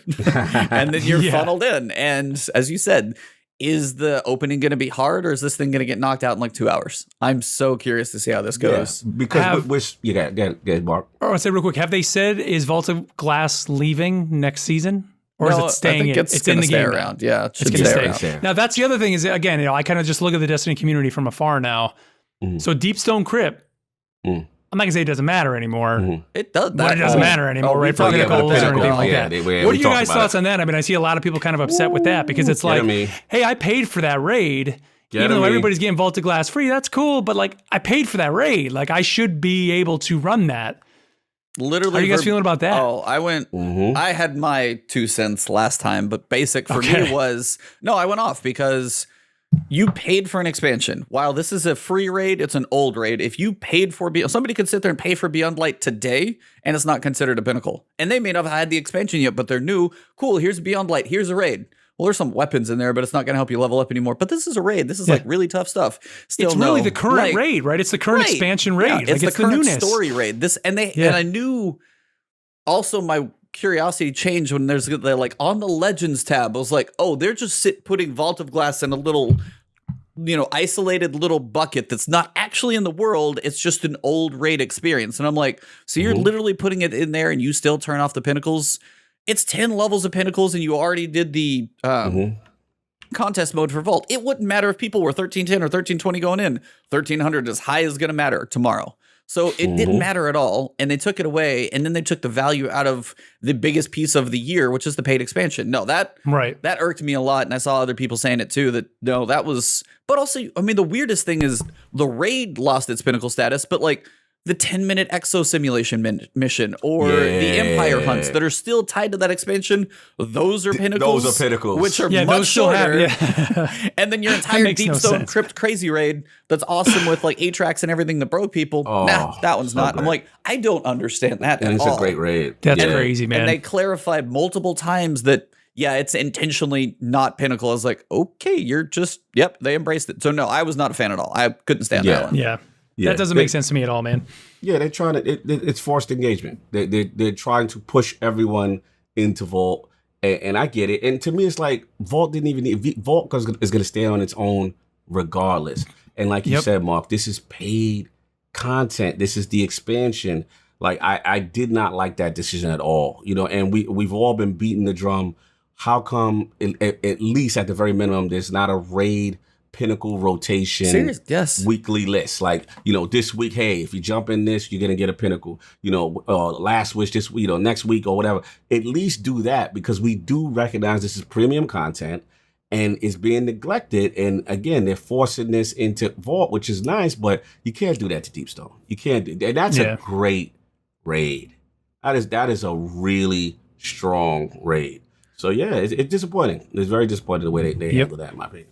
I mean, as you said, the rotating pinnacles for both dungeons and raids, I feel like it's really got to be a thing. By the time Witch Queen comes out, if they don't do that and they just keep rotating through, there's just a lot of amazing things that there's no incentive to run. So unless I'm just like, hey, a whole bunch of people that I play with, you guys want to drag this person through a cool raid? It's fun every so often, but like, do I get anything from it as somebody who plays? They did the spoils as this like, small addition, but outside of that, and they even took most of the spoils out of Deepstone Crypt. I'm like, like what is going on? Why? Like, why remove the incentive to run it?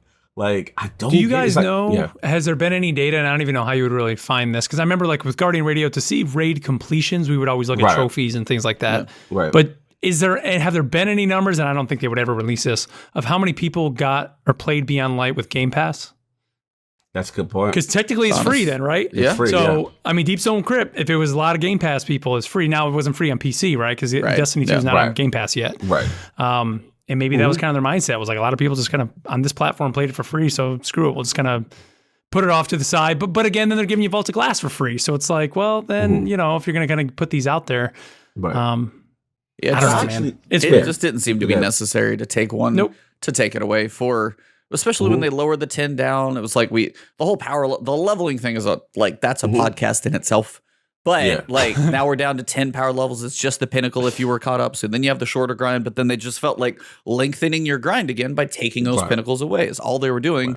Now you're 2 weeks later and being able to, push for 1320, because right now you're not like, without the raid, especially with all those +2s, you're not going to be like 1320. Most people, there are a few, I'm sure, but most are not going to be there. So it's very, very strange. Agreed. Misstep there. But we do have a little bit of news, obviously. So you guys said 1300 is going to be the power cap, period. That's contest mode. So from Saturday when it launches, which is 10 a.m. Pacific time, it's going to go live. Your contest mode is going to be active. So as long as you're 1300, you don't need to be any higher. And that is the highest you'll be able to be for basically any encounter. But then they have challenge mode. So you're going to go through as a fire team, beat it once.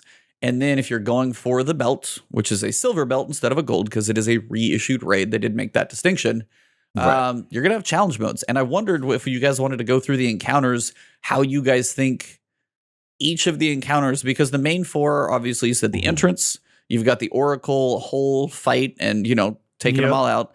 Then you've got, I guess there's 5, because then you've got, because then they start.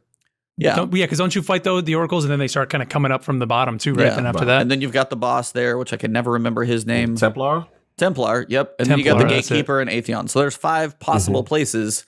So I wanted to kind of go through and see what you guys think for a challenge mode. From what you remember, how they can make that a bit spicier for the challenge mode. So start with the entrance.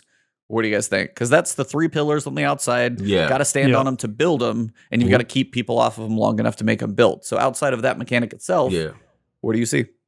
I think, Mark, you alluded to something that I think could happen.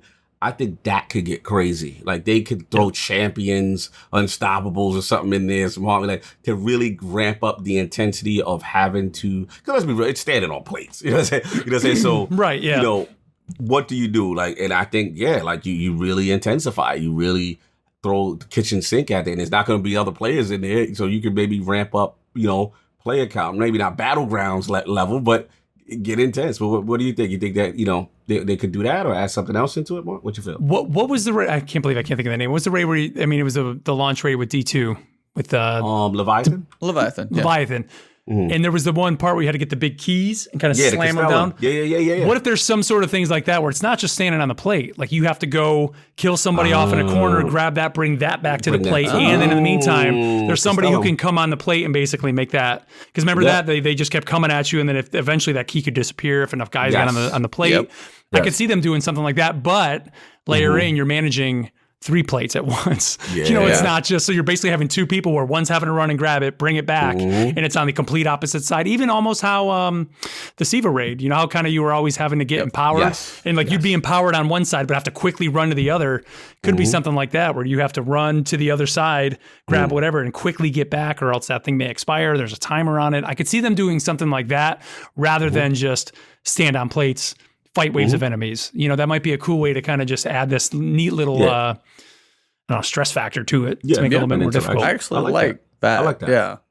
To give you a little more activity to do. Because if it's just defense and you're like, here's some champions, I think that would definitely be a missed opportunity set if there's more activity. And to make it even longer, you could stand on the plates, but then it's like, okay, so, and it may be the rotation of the 5, maybe it's 1 key, as you said, at a time, and you kind of have to shift the coverage because one person's got to run and go get it, and then you could have to hit all 3, so the shift to give the help where, the isolated person's kind of on their own, still taking a bit of a beating, that would be, I like that. That's actually a really cool idea. It's actually pretty cool. See that? Hire me, Bungie. Come on. Yeah, see, there we go. Man, got the design. Part 2. So now we get down. Obviously, they're going to kick you off the ledge up top. That's going to be just, spawning with your allies. But oracles. So normal mode, obviously we had our 3, 4, 5, 6. I forget how many waves, how you went through them, and just kind of defending the confluxes. Where do you guys see changes here between guys, locations, weird oracle locations? Where do you think they're going to change the curveball on the oracle run? I think sniper locations will be different if there's a way for them to do that. Because remember, you were always having to pick up those snipers up top. Those one person always going to be I'm on left, I got snipers. You just had to always be, on top of that. I could see them moving somehow, or maybe some pieces in there. Some of those. That's the one thing I'm interested. A lot of the pillars in that we know, are they going to be in different places? And I think that's one way they could actually. It's the same space, but just your jumps aren't going to be the same. Which. I mean, if we're going to talk about the jumping puzzle as well, which I have a feeling is going to be completely different than what it was before, and you're not going to be able to cheese it by just floating across, and then jumping. It's going to be a jumping puzzle this time, friends. I'm telling you that right now. Floof gang, man. That's the only time I like Warlock. Floof gang, continue. But I could see them doing that, putting different architecture kind of in the room, so then they're kind of hiding snipers and things like that up top, and just making it a little bit more difficult, I think. One thing I hope they don't do, I hope they don't do anything with sequence, a specific sequence of order of doing stuff when it comes to challenges and stuff like that. 'Cause that'll be brutal. But I don't know. I'm waiting for the sound cues. I for some reason, I don't know why I like the sound cues in that joint. I don't know why. I love it. I love it. Always, it's nostalgic for me. We gotta see. I'm very curious about that one because I'm like, what can you do? And you make some good points as far as changing things up, positioning. But what can you really add to that? Maybe a mechanic? I don't know. I'm very curious because I think that has probably some of the more potential besides, we'll get to Atheon, to really add new mechanics, to add a little flavor to just stand there and just shoot. So we'll see. What about you, E? What are you thinking? Yeah, because that's the hard thing is because a lot of it is everybody got to hold down their door. But I mean, we didn't have the abilities we do now, like a wave grenade and things where you can just wipe groups of enemies, not just like you could throw a grenade every so often. People will go heavy into discipline, have their grenades up every so often, be sitting in a sun well, just absolutely, covering areas in, defense, and all this stuff coming out's just going to die. So then you're, as you said, the snipers, I'm going to probably call champion hobgoblins that I'm going to absolutely hate with a loving passion. I know it's going to take some champions. Oh, God. And right now, unfortunately, that's definitely going to be a scout rifle for barriers. So those are going to be barrier champions for sure. Facts. They have yet to do a wyvern champion. And if they don't put this in VoG somewhere, I was this is the opportunity for them to make a wyvern champion. They will. I was like, and I think this has got to be the one. So that would definitely throw a wrench into that entire encounter. They could throw it in other places, but I think this would be the one where they'd be like, oh, this is going to be weird. I think that would be the perfect place. Maybe one per conflux or something like that to just go, oh, okay, this is big. Like that, I think would be cool. A mess, don't get me wrong, but I think that would throw a wrench into things enough by, as you said, you still have the oracles, you got the confluxes you got to defend, without moving too much, and the architecture changes, which will still probably be there, hopefully at least. They do. I think some, as you said, they're already going to have the shield, so you're going to have that mechanic when it comes to the Templar. Those pieces will be there. I think for that Oracle conflux fight, I think it's probably going to be champion mess. That's my guess on that one. I don't know of a whole lot else I can think of. Overload Minotaurs rushing the confluxes. Yeah, that's probable. Teleport. I'm here. Look, hi. Oh, crazy. So after that one, hold on, what's the order? Is the maze, right? Is it the Gorgon maze? Yeah, and then the jumps, right? Yeah. So Gorgons. Do you guys think it's just going to be a different order, or do you think they're even Gorgons? You know what? There isn't. I guess it's not Vex technology, but what's the stuff they use? It was a lot. You came across it in Shadowkeep a lot, where it was like the little I call them trip mines, but the things that would freeze you in place. Oh, the fallen ones? Whatever. It's like a circle and you kind of step in it and it locks you. I could see them doing something. That locks you down. Yeah. So your whole team is running and you quickly turn a corner and then you're frozen and it's like, all right, shoot it, get out of it. Because it's locking you down. I could see them hiding something like that around there. So it's like you're trying to get through and it's completely just stopping your team in place. And then of course you're going to wipe. I hope they still have, because there was that chest that was there too. Remember, you could always kind of go off to the side and get that chest. Always had to go get that and then kind of come back and then go back through it. I hope that chest is still there. But I could see them, just again, maybe the architecture changing. It's not going to be the same maze route. So people are going to have to relearn the way the maze is. And, maybe those Gorgons move a little bit faster this time. So you're going to kind of have to think about that. Yep. Rather than just have them kind of be the slow and maybe even have their vision cone a little bit wider, maybe just to make it a little bit more difficult. Yeah. But there's going to be a lot of wipes in there. I think so. I think I'm pretty confident that is going to be an aggressive hunting type situation, because I feel like in D2, especially with 0 hour, they've gotten into a fun little bag with things chasing you and hunting you down and creating terror, creating true fear, it's coming, hurry up. And thinking about what you're saying, if they have some evil lockdown mechanics to avoid so that you don't get stuck in place and the Gorgon sees you, I definitely think they're going to have fun with that one. That one, I am very curious if they get ambitious with it, with truly giving you fear when that gaze comes. They could do something kind of crazy, because you said 0 and made me think of something, because as you go through 0 hour, where Trevor is at, specifically that idea, you have the 4 switches you got to hit to open the door. What if when it comes to Vex, not switches, you got to get a couple people to stand on plates? You got to get a couple of people who know to stand on plates, get this unlocking tone. Then you guys can go for the final door run. You have to unlock the shield wall or something like that by getting to a couple different locations. Oh no, that one, they have a lot of potential in there just to complete, throw chaos in and see what absolutely happens, which I cannot wait to see what they do. That's one I think, as you said, there's a lot of potential for them to get really aggressive or make something that nobody sees coming. So I hope that one for sure is going to be mixed up. The Gorgons are kind of special, so I hope they're in there in some aspect, whether they're old Gorgons or some other time thing related to them. But I hope they're still there. Their sound effect still is terrifying. Whatever they do, and scream up every time. Yep. But when you get through that one, then we get to the jumps. So you finally pop out and you're like, oh, okay. And then there's that other, chest that you can run off to after that one when you fall way down if you make that jump and hold it and all that stuff.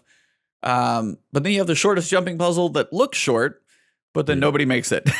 Yeah, you have one guy make it and just sit there like, come on, guys. Like, come on, do this. It's like, I'm going to go cook some burgers. I'll be back when you guys are down. But I mean, even as a Titan, I mean, I remember I'd always wait. It would appear and I could do I think I would hit the first platform, the second platform, maybe the third, and then I could jump and go to the right. And I think Echo Doctrine said it in the bottom that you could, I would basically just fall all the way down and kind of just slow myself down a little bit so I wouldn't die.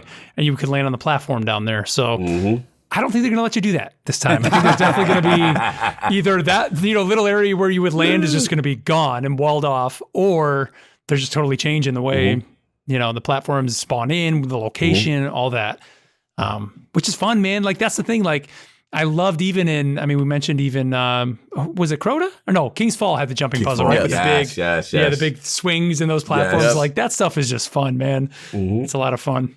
Oh yeah. Yeah, I think they'll have probably some of the most fun with that encounter. I agree. Yep. So after the jumping puzzle, which we expect to be different, I wonder if they'll use that little portal down on the bottom that people, kind of wonder from the Whisper of the Worm mission that everybody joked that you could see Vault through there. And it's the one where if you went down in Vault of Glass, you got to see that one. So all of those little teases and Easter eggs are there. Then we get to Gatekeeper. And most people just nuked him from the back. Yeah. Like, he was not exactly an encounter. He was just sitting in the back. Everybody sat back there, kind of sniped him from the doorway. Make sure you get your shots in. And then it opens up. Do you think they're going to make more out of that? Or is he just like mini boss before you get to the main event? Big Mark, what you think? Well, I was going to say, it was kind of funny. You mentioned Gatekeeper, and I was like, who? Like, I don't even remember that because that's how pointless that encounter was. It was just like, you just melted him instantly every time. So, I could see them doing that. I mean, why not? It just extends the raid a little bit more. Maybe put some sort of mechanic in him. I don't really know what it would be other than maybe just put more ads kind of around him. But I could see them doing that just to add a little flavor to it. Because, like I said, I mean, for many people, probably like me, he was just a nothing. Like, I actually forgot about the Gatekeeper because you would just wreck him immediately. So I could see them adding something. What it is, I don't know, but I could see them doing that. Yeah. And then same thing. Anything for you, Cog, on him? Just kind of see if something happens, you'll be basically surprised he's even a thing. Yeah. And then, of course, the big fight. So, all right, Mr. Vault of Glass. What do you think? Because this is one of the things that you love is splitting the team. I love it. Split it in half. You got the Oracle fight. You got to have the push Oracle Atheon off the ledge, right? You're gonna push him right off the ledge, and then pull out your get the land cable. Get your land cable. Get him to kneel down for Crota. I still can't believe that was figured out. That was still insane. I know how crazy. Just crazy. Atheon, what do you think? This is the one. They've got to do something iconic. Guardians make their own fate is probably one of the more popular Destiny sayings in the history of Destiny. I mean, Luke Smith used it when they got away from Activision. Bro, it's popular. So yeah, like that. I'm expecting. Maybe I'm getting myself too hyped, but that's the one I'm expecting all the stops. That fight is a great encounter, and I really expect them to really ramp up intensity, really ramp up, going to the different, locations of both teams to split up. Obviously the blur stuff and stuff. But yeah, I expect a fight forming before you go inside, and each team has to go in. I'm curious I'm almost confident ATL's getting a damage check. Like I'm almost I know people ain't gonna like it, but like they don't like the melting, right? So I'm very curious if it's gonna be a situation where they put checks, on his health bar.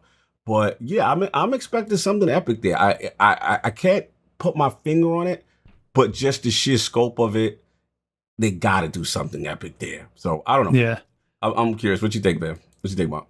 Echo Doctrine said it in the chat, and I remember doing that. He said they would put 3 people specifically at the back of the map, and those 3 were the ones that would go and get teleported, and then they did change it to random, which I've always liked that about the raids. Like, you even think about King's Fall when, you would randomly be the person that had to jump, and you're like, oh God, I don't want to be the one, and then it became you. Like, I like that. So I know Echo Doctrine, I get you, man. I feel that you hope they go back to it, but I like the randomness of it because it just kind of adds to the fun of it. But I could see them maybe, you mentioned, I totally forgot about that Whisper portal. You had that glimpse what if the areas you go to when you teleport, what if there's like 6 different areas that you can possibly go to? So it's not the standard 2. You may teleport to a random place, maybe on, Europa. Maybe there's a Europa area or whatever. So when you spawn in, you don't know, and then you're constantly having to race. So it's not just those 2 you need to memorize where you're shooting they were oracles, right? You were shooting. Yep. You gotta figure out where these new ones are. I could see them doing something like that, and then that just changes it. So and then having a bigger rotation of potential portals, plus then having it randomized, people that have maybe never been on Europa, that first time they see it, they're like, oh, man, I don't know where to go. And then everybody wipes, and then you do it again, and then they don't get teleported, but someone else gets teleported to wherever, Titan. Let's say suddenly Titan makes a quick little comeback, and it's a little Titan jumping puzzle. I think that would be cool. Or Oracle, portal. I could see them doing that. That would be cool. Because that's not a huge space they need to really make, and they could just utilize a long hallway essentially, or a corridor from an area from the previous maps, and maybe there's a way to kind of link that together. I think that would be cool. But that sounds kind of fun. Yeah, I mean, for you, so you got the platforms you got to sit on. There's probably going to be champions they'll throw in there while you defend the platforms. Obviously, build which location you go to. Then you get teleported in. You're like, okay, which one do we actually have to keep open and defend? More locations would be really good, because if it's just one or the other, then I guess I would wonder if there were more locations, how would you know which platform to hold down? Because that was one of the things, like, is it true? Yeah, you're right. Yeah. So it was like, and that's one of those, I hope they do something like that, but also it's like for the mechanics, which side is it? And I forget what the people would call them. You got to know which side to stand on to open it back up so they get through. But even when you're inside, whether it's 2, 6, like, I'd love to see more variety. Believe me. I think we always said like past and future, maybe like one portal you were kind of in the past, one portal you were in the future. Yeah, one was more green, one was more brown. I feel like that was green and brown was one way to do it. Yeah. But yeah, when you go in, it's like, how are they going to handle the oracles? Because when we start, especially on challenge mode, we're not going to have oracle weapons. Those are not even going to be a thing there. Yeah, you're right. So the oracles are going to be just slower to kill. You're going to have to put all the damage you can, especially if you're going in and trying to help people. They don't know where to look. I just thought about it. You know what they're going to do? They're probably going to do the mod system again. Oh, I mean, they are. Yeah, they're going to do the mod system again. You put this mod on, you do a little bit of extra damage. Because now the raid armor has the extra mod slot now for specific mechanics per encounter. Yeah, I can basically tell you those are there. Oh, okay. It's like, shout out to my Discord who is on top of like stuff. New rad. Shout out to that man in chat. Oh, yeah. So I mean, there's Oracle Disruptor mods, so they will be a thing. But again, first time through, you may or may not have those.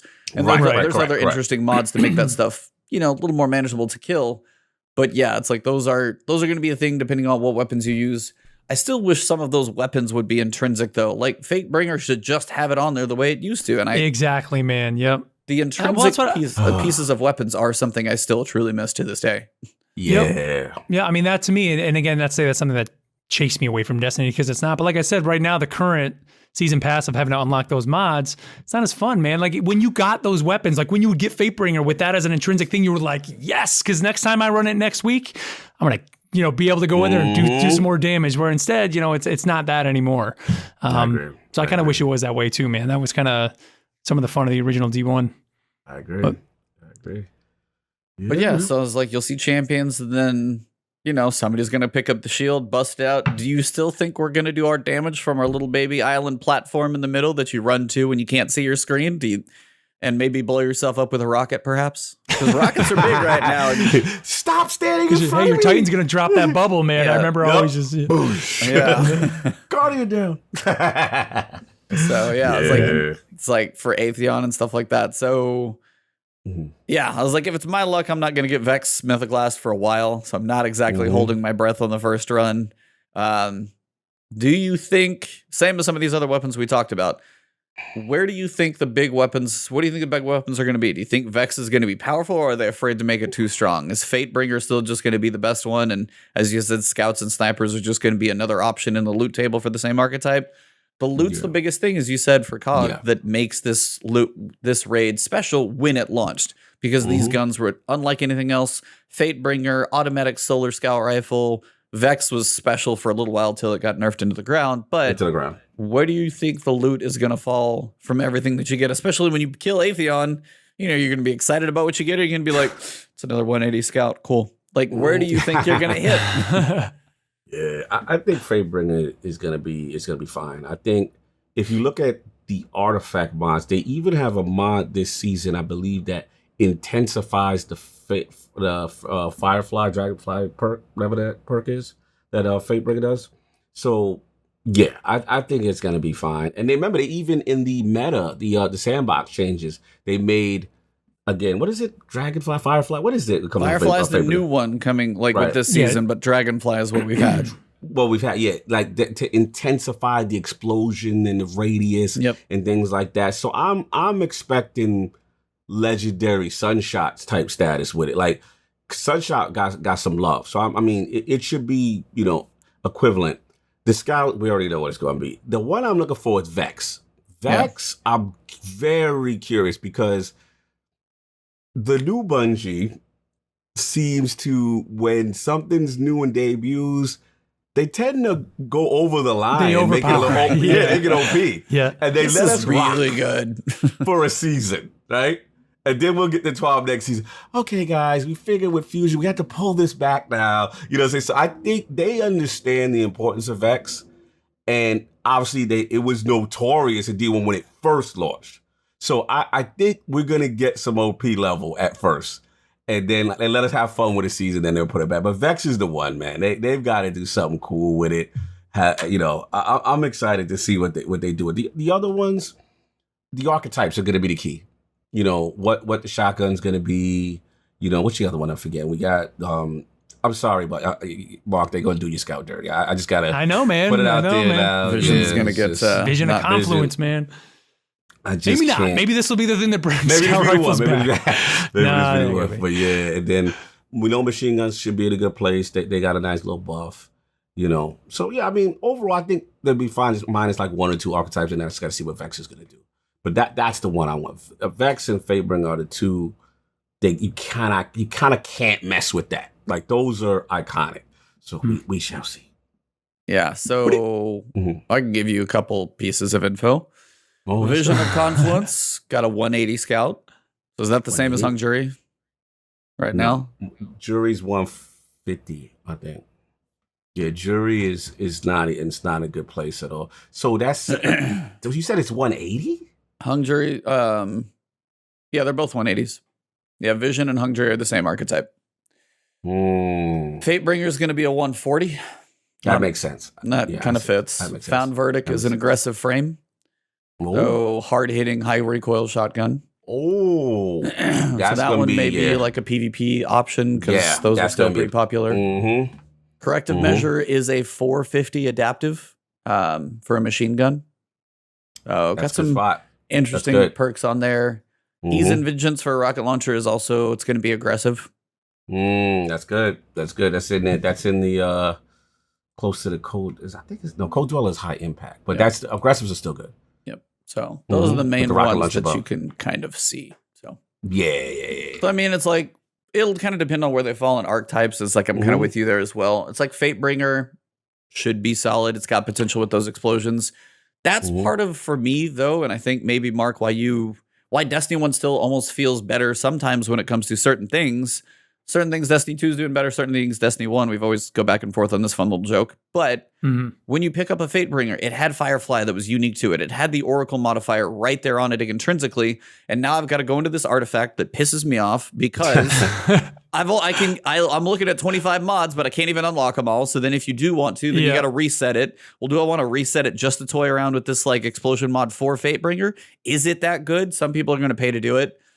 So, and then I'm going to have to go take a mod off somewhere else just to be able to try this. So much more goes into just as opposed to, hey, this cool weapon dropped. It's got some badass stuff to it. Sweet. Right.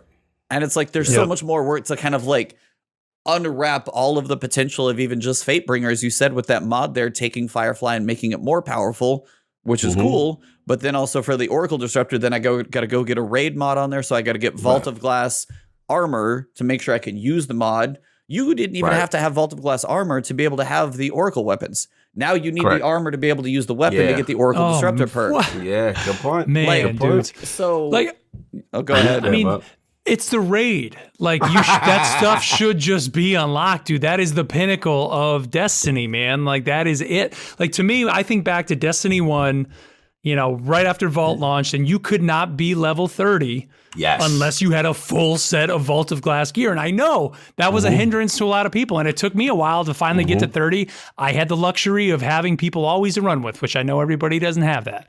But like in this case, like that stuff should be unlocked, especially like, you get the armor. You should automatically have the armor as ornaments.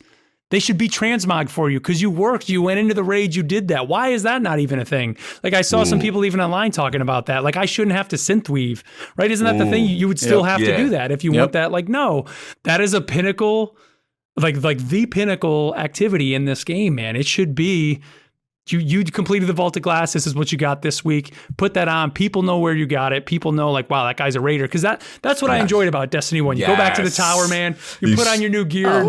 Half the time, even if you didn't have the full set, it's like, yeah, I'm walking around with a Titan head and the rest of my armor is, purples. But like, they know, wow, I got one, right? Yeah. He did a YAG. It was super excited. Like, and that excitement just seems to have been lost. I agree. In some of it, man. And I know people are going to lost. It's in tests ever. All the cool stuff is in tests. Now, there's one thing that I wanted to ask you guys because it's speculation from what I've seen, but in like kind of looking at some of these shaders, the way it reads on some of the Vault of Glass shaders is that once you beat Vault of Glass, you can go buy the shader in Eververse.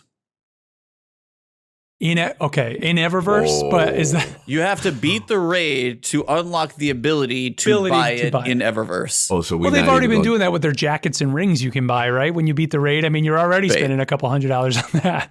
But what is the shaders? Are those is it shadow white? Like shadow those are purchased white, with something silver, or are they purchased with bright dust? Is some of the shaders. I know they're up to 300 bright dust now. Are those bright dust?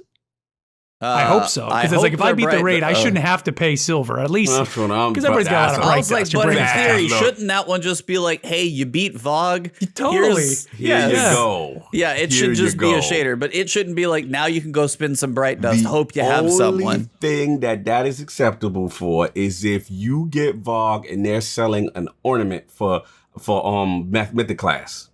That's it. Yeah, I can see they've done that with like Whisper and other things. Here's your exotic. Here's your fancy ornament. Yeah. Eyes of Tomorrow. They've done that with exotics, which I don't have a problem with the ornament. But I better not be going to test to go cop me a shadow white. That's not a good look. That is not a good look. I was like, if some of the language somewhere I've read this about these shaders, and anybody in chat knows what I'm talking about. I read that and I was just jaw dropped. I was like, Are you kidding? Like you're gonna wow. Then like what you've taken like Deepstone Crypt out of Pinnacles, and now you've like shot VoG in the foot for so you're like, you got to earn the gun, then you got to make sure you get the mod for the weapon, then you got to put that mod on the armor. Then when you beat VoG, you're gonna unlock the ability to go to Eververse to buy it, and you're just like, oh.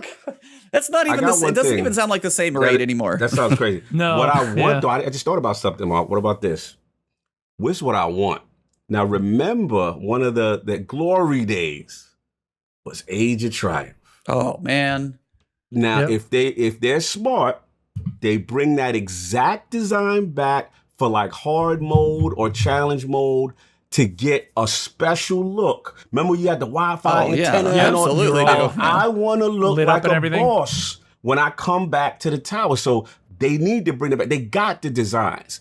And the thing that's been frustrating for me is, especially when I look at, like, we talk about PvP again, but when you look at Iron Banner, Mark, and remember that hollow fire chest kind of thing, and you were with the woolly and the fur, and you were feeling like a lord. Like you was like, I mean, we named our podcast Iron Lord Podcast because of this damn game. That's how boss you looked when you had that Iron Banner. Like, I want to feel like I conquered something, and they have the assets. People would be okay with them reusing those assets. Like, reuse those. Those are iconic Age of Triumph. And remember the Crota one was beast too. Oh, you had like the green little glows that like came out of the shoulders. You had the like kind of floating cubes from Axis, from Rise of Iron, and then Crota. King's Fall was kind of like the whitish glow off of the dark armor. And then Crota was the one with like the green, like wavy glows. Crota's still one of my favorites. Crota looked crazy. awesome. Yeah, that stuff looked awesome. And that's kind of one of those things is like, okay, so if you beat, that's where again comes to the incentive.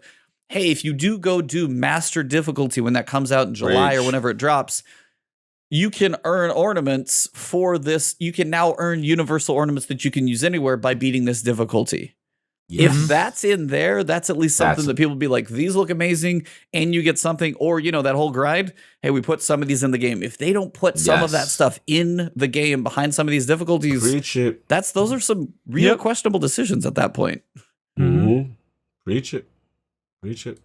Completely agree. Yeah. We are at a very, that's why I was like, I am very curious where the dust settles with Vault of Glass. First this weekend, but then after the difficulties and everything to know what's in Eververse, what's in the difficulties, how the challenges fall, because I want to know where this is going to explain kind of a lot, because then Witch Queen is your next raid.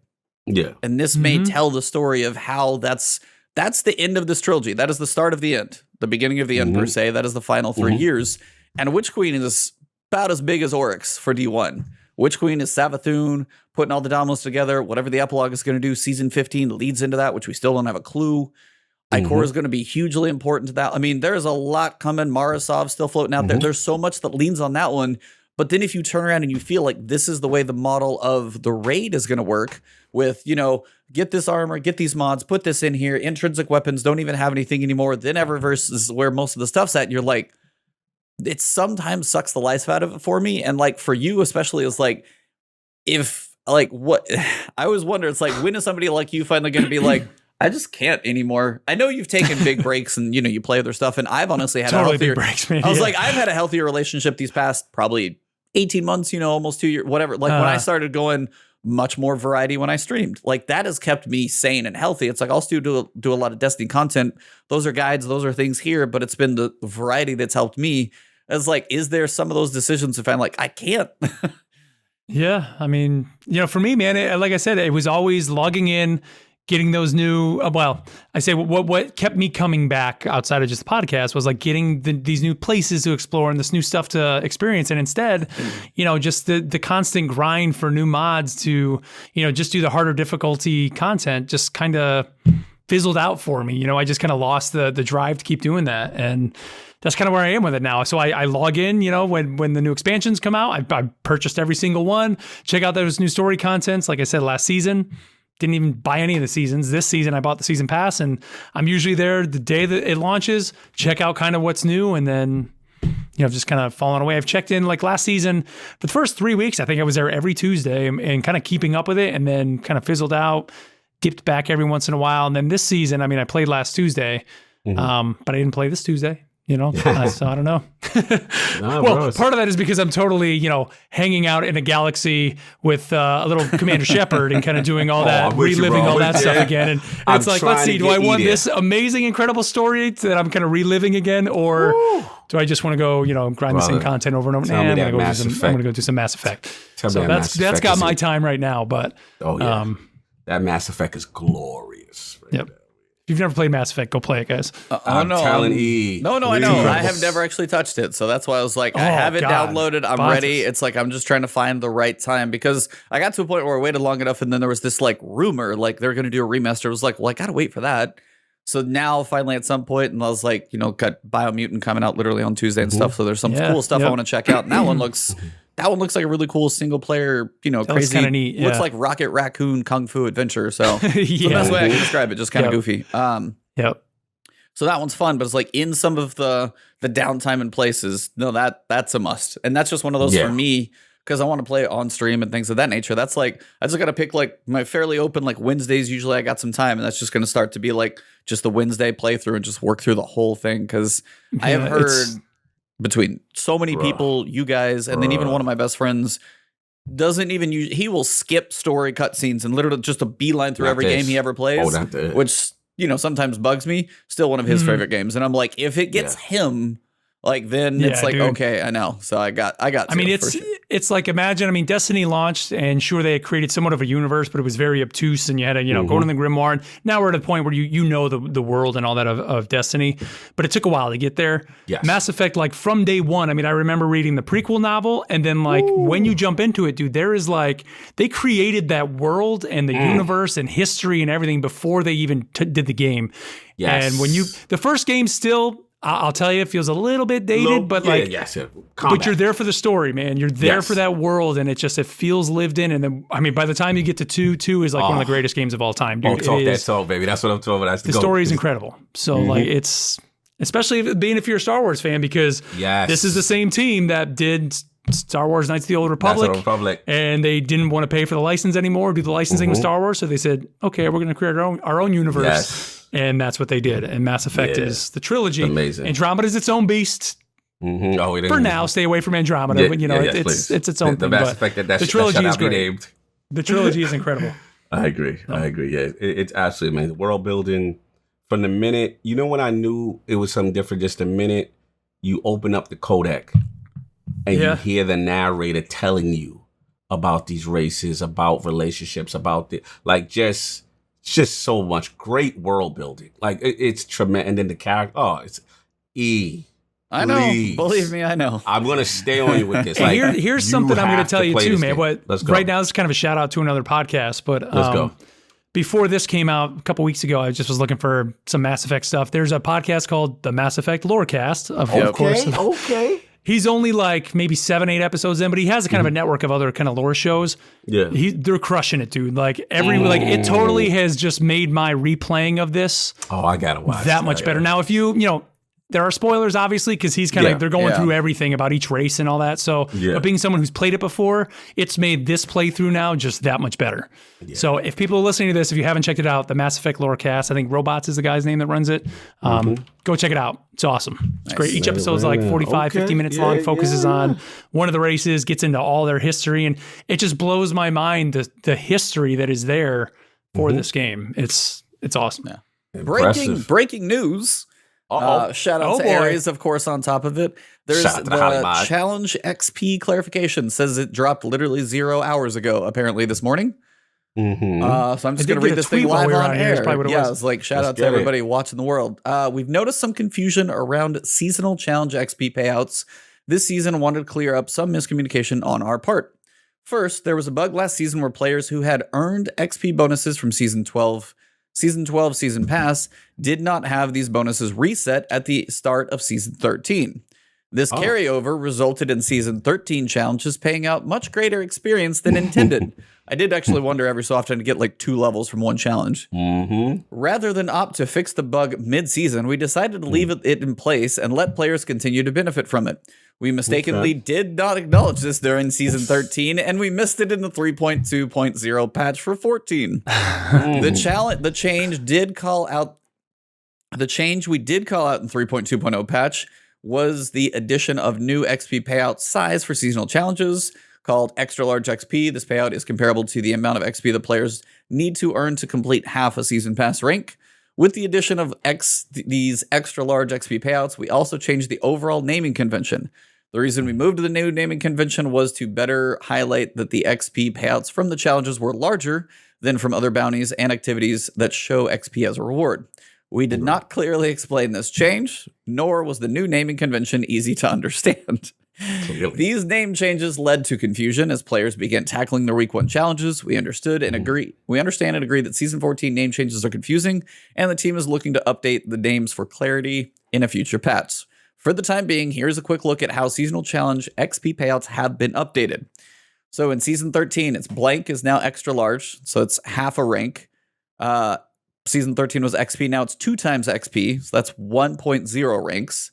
Season 14 is times 4 extra large XP, that's 2 ranks. And then 4x XP, which is times 8 extra large XP, it's 4 ranks. So it may fluctuate depending on XP bonuses and stuff like that. Seasonal challenges are still your go-to source for consistent XP. Players who complete all seasonal challenges will still exceed level 11 in the season or level 100 in the season pass. We know XP in Destiny can be confusing, shocking, sometimes to the point that we miss things ourselves. We apologize for the confusion of these changes. And in all in all, between the shifts of the seasonal XP challenges, payouts, and XP bonus bug, we expect players to earn XP and progress through the season pass at a similar rate to they did in Season 12. We'll keep an eye on data and your feedback and let you know if we make any changes for this season or in Season 15. Just when we were talking about XP bugs and things like that came up, here's a little bit of a bug. It's more clarification. But yeah, I kind of actually wanted to ask you, as you jump back every so often, is that new seasonal challenge model versus the weekly bounties and stuff like that, is that something that do you like that one where you can come back and catch up? Do you even care about the difference? Don't even know it's there?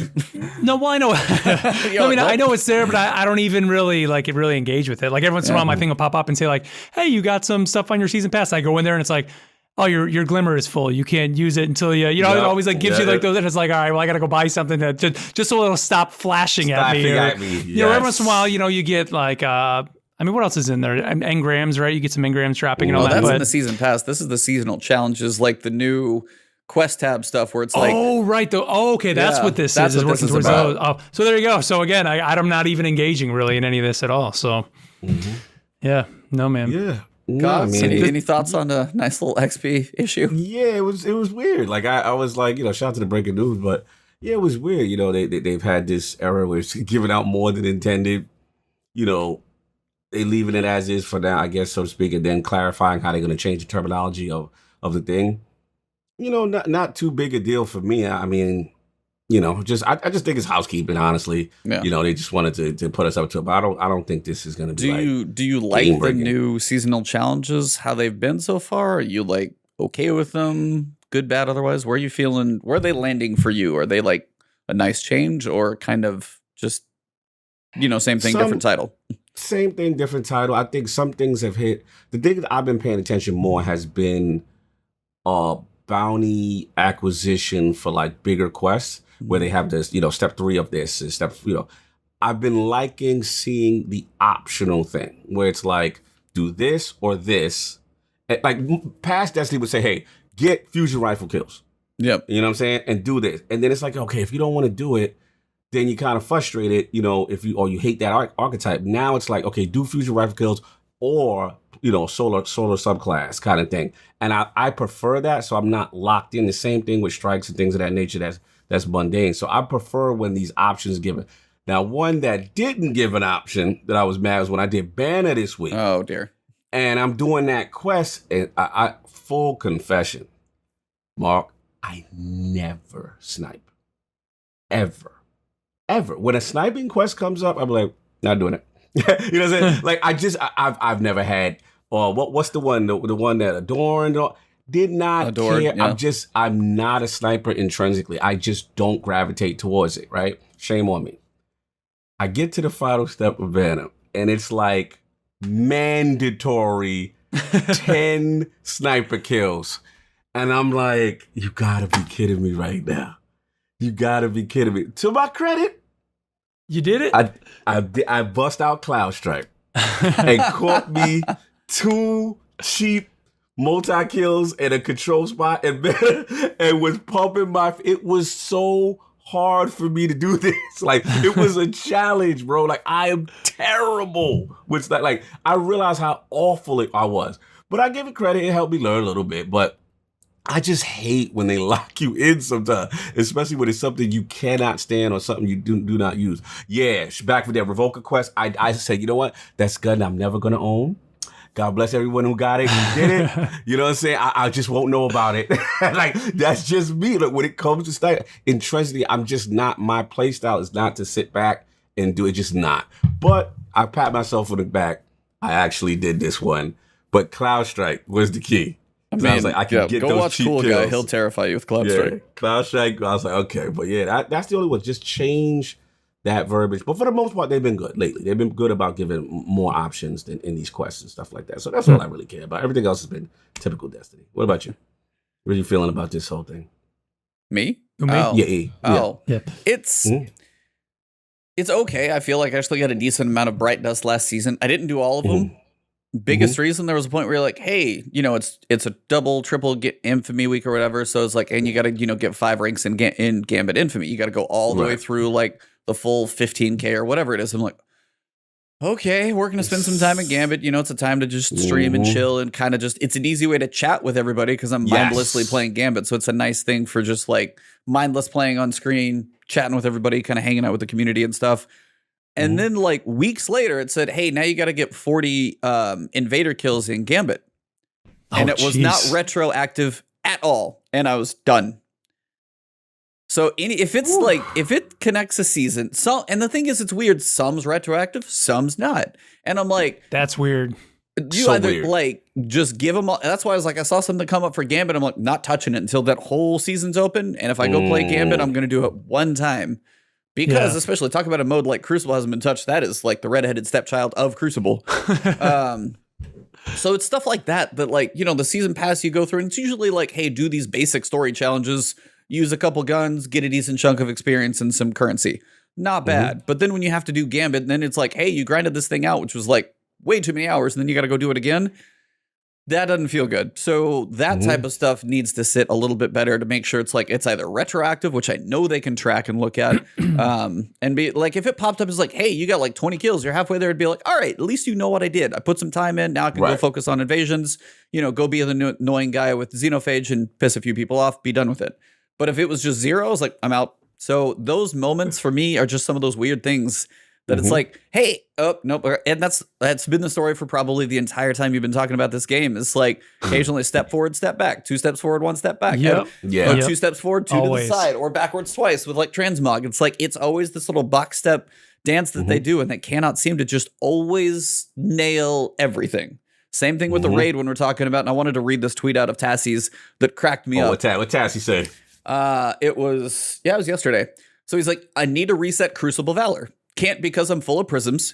Can't buy a shard with prisms because I'm full of shards. Spin the shards on mediocre exotic. Can't buy a shard because he doesn't have the 50,000 glimmer. Go to Spider to buy glimmer. Buy a shard, collect prisms, collect shard, reset Crucible Valor. I'm like, Jesus. for one, you're not. Jeez, man. Jesus, Paul. Because you have to go through and like take every reward before you can reset and pull the other thing. But if you're sitting there with currency because you're like, I don't want to just dump it into crap. Yeah. I was like, and then if you don't have the glimmer to buy I laughed at that one because I've been through that exact same step and I just had to call it out. It's one of those weird ones. So that's funny. Yeah. And there's areas, it's like I delete prisms when I can't get them from vendors. It's just like, and then now the fact that with unsunsetting, we are like, everybo's talking about vault space once again, because now that's being a cap for those of us who like to hold on to things. It's being an issue because now we can keep it forever. There tends to be this good and bad. So it's like having a healthy relationship with this game, not living it anymore has honestly been, sounds like for one, a good thing for you because, it's freed up your world, but also a good thing for me as well. It's like making it like, your Tuesday reset, keep up with the story. And then sometimes not even Tuesdays. If it's going to be like week 12 this season, when there's not much going on, I'm going to be that's like just Mass Effect for the whole damn week. And that's what those times are for. Yep. So let's go. Yeah. And you know what, like you said earlier, Cognito, like Destiny, when it's good, man, like it has its hooks in you. And we know it'll be good again. It's like, so there and always you have those moments where, hey, maybe it is just your Tuesday game, but there's going to come a time, in the future that this is going to be your absolutely play for days, play for hours on days. It's just, it's the way absolutely. It is.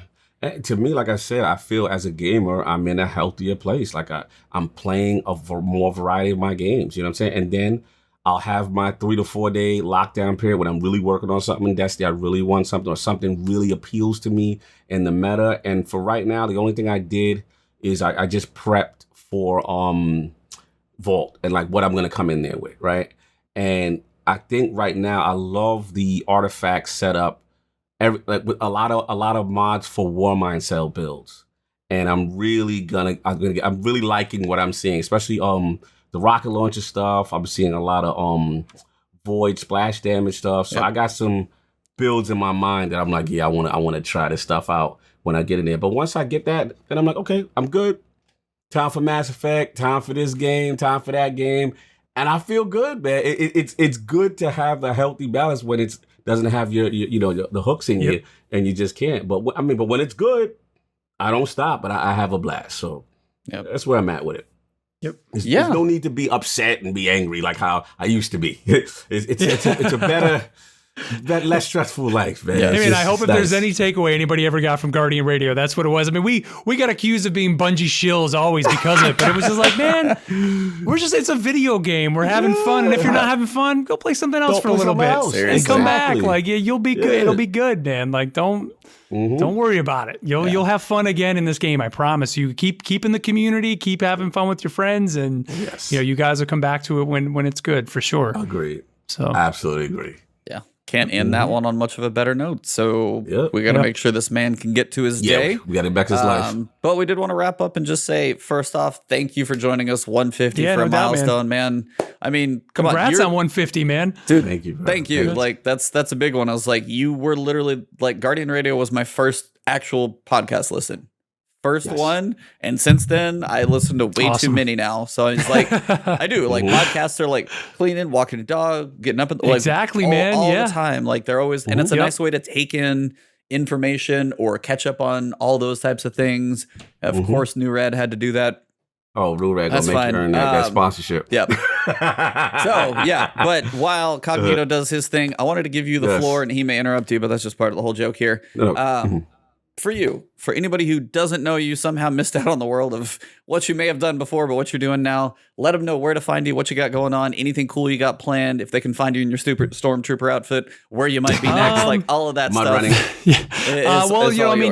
Best place to follow me on Twitter at MarkTurk, MarkTurc. I do the show The Enthusiast Life. It can be found on all the podcast feeds. It's on it's on come out every Monday through Friday, so every weekday. Sometimes on the weekend, sometimes I'll have a guest. I kind of call it a little, I mean, it's kind of my own word, but like a plug, like a podcast vlog almost. And Ebontis is back there doing some sit-ups. This is what we do. But it's just me just talking about things that I'm enthusiastic about, from video games, comics, movies, TV, all that stuff. And if you follow me on Twitter, you can see all just I've been playing a lot of, he mentioned it earlier, a little bit of Marvel Champions, man. Awesome card game. I promise you, I've gotten kind of into some tabletop games here over the past year or so. This game, if it's the first, I mean, it's a card game, but the first board game that I've actually played solo. Now, I know that sounds crazy. I'm going to tell people that because through the pandemic, obviously, we couldn't be getting together with people. But a board game solo, I'm like, really? And people in my Patreon members in my Discord are like, no, man, it's great. It's great.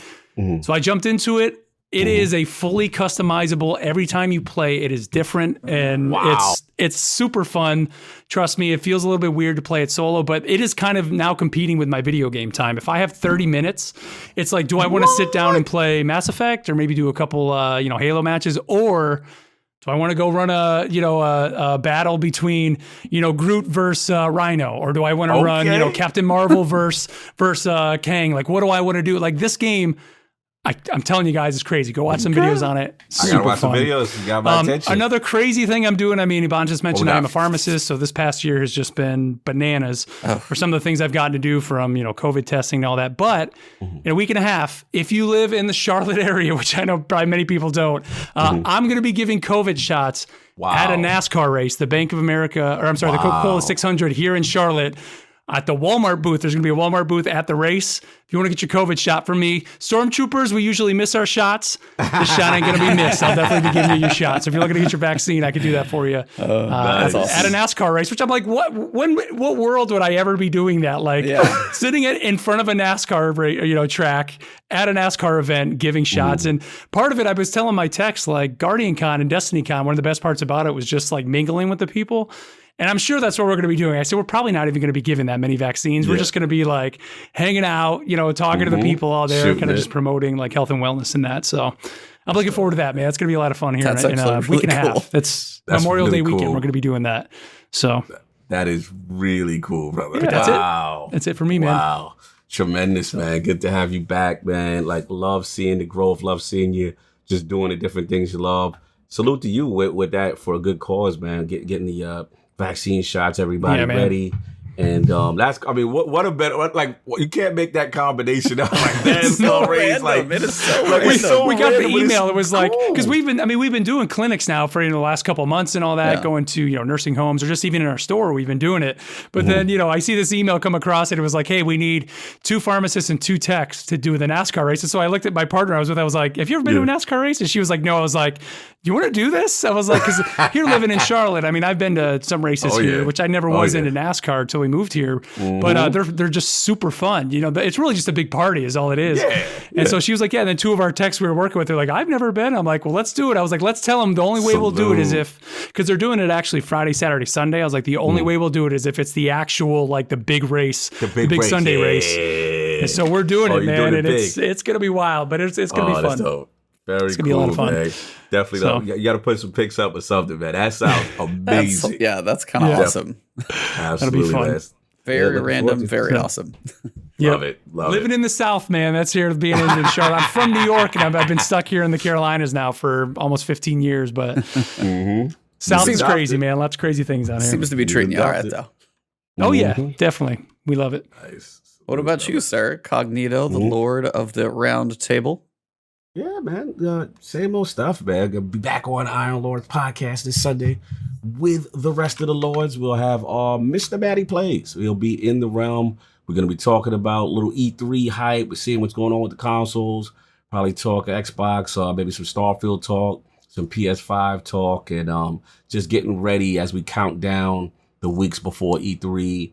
Kind of predictions and stuff like that. So the hype train's starting to get going. So check us out Sunday, 1 p.m. Eastern on Iron Lord Podcast on YouTube. Check us out. Also, lordsofgaming.net. Some great articles. We'll be doing, as EUC, and we'll be doing this thing called the Lord's Minute, where we get one of the Lords with a writer. We'll have like a hot button topic. Sometimes Destiny's in there. We got a good one right now, Mass Effect with inclusion, please. It's actually up now. I just did that with Ty. Great stuff. We talk a lot about Mass Effect and stuff like that. Yeah, man, it's been real cool. So yeah, everybody, if you could support lordsofgaming.net, really appreciate it. Good opinion pieces by a great team of writers.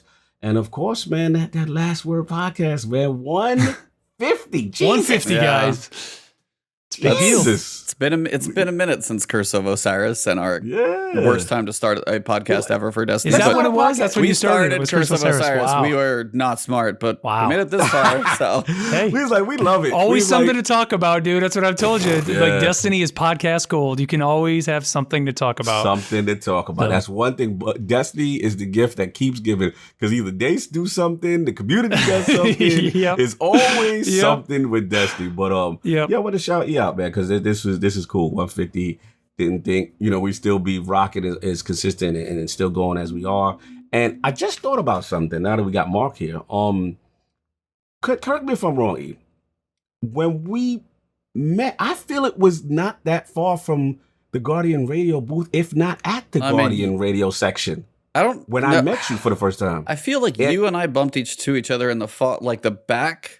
Where there was a lineup, where there was like the lineup of like going through and kind of getting like autographs or talking to the specific people who were sitting at the booths. Okay. I know you and I also caught each other though outside passing out business cards. We were the 2 people doing that. We the only 2 people prepared. He's like, yo, proof. One person still has that thing. So I was like, I know we bumped into each other doing that, but then I remember seeing you later on the inside as well. So kind of talking a little bit in there, but absolutely. all the way back to Tampa, Florida, sweaty, crazy thing. Hot Tampa. Man, crazy. Tampa. Dude, I love hearing, man, and it always just, I don't know. This is the one thing stepping away from Guardian Radio that, like, looking back on it, and I love hearing it is, I mean, you said it, Ebontis, even you said it, Cognito, like, Guardian Radio was your first podcast. I don't know what it was about, like, that time and place. Maybe we just were magic. I mean, we were in the right place at the right time, but, like, I hear that so many times from people, and that just makes me so happy. Like, people didn't even know podcasts were a thing, and, like, the fact that I was able to just cause just one little spark in some people, and then to look at you guys, what you've been doing, 150 episodes in, Cognito, doing other podcasts, Ebontis, your YouTube channel, all that.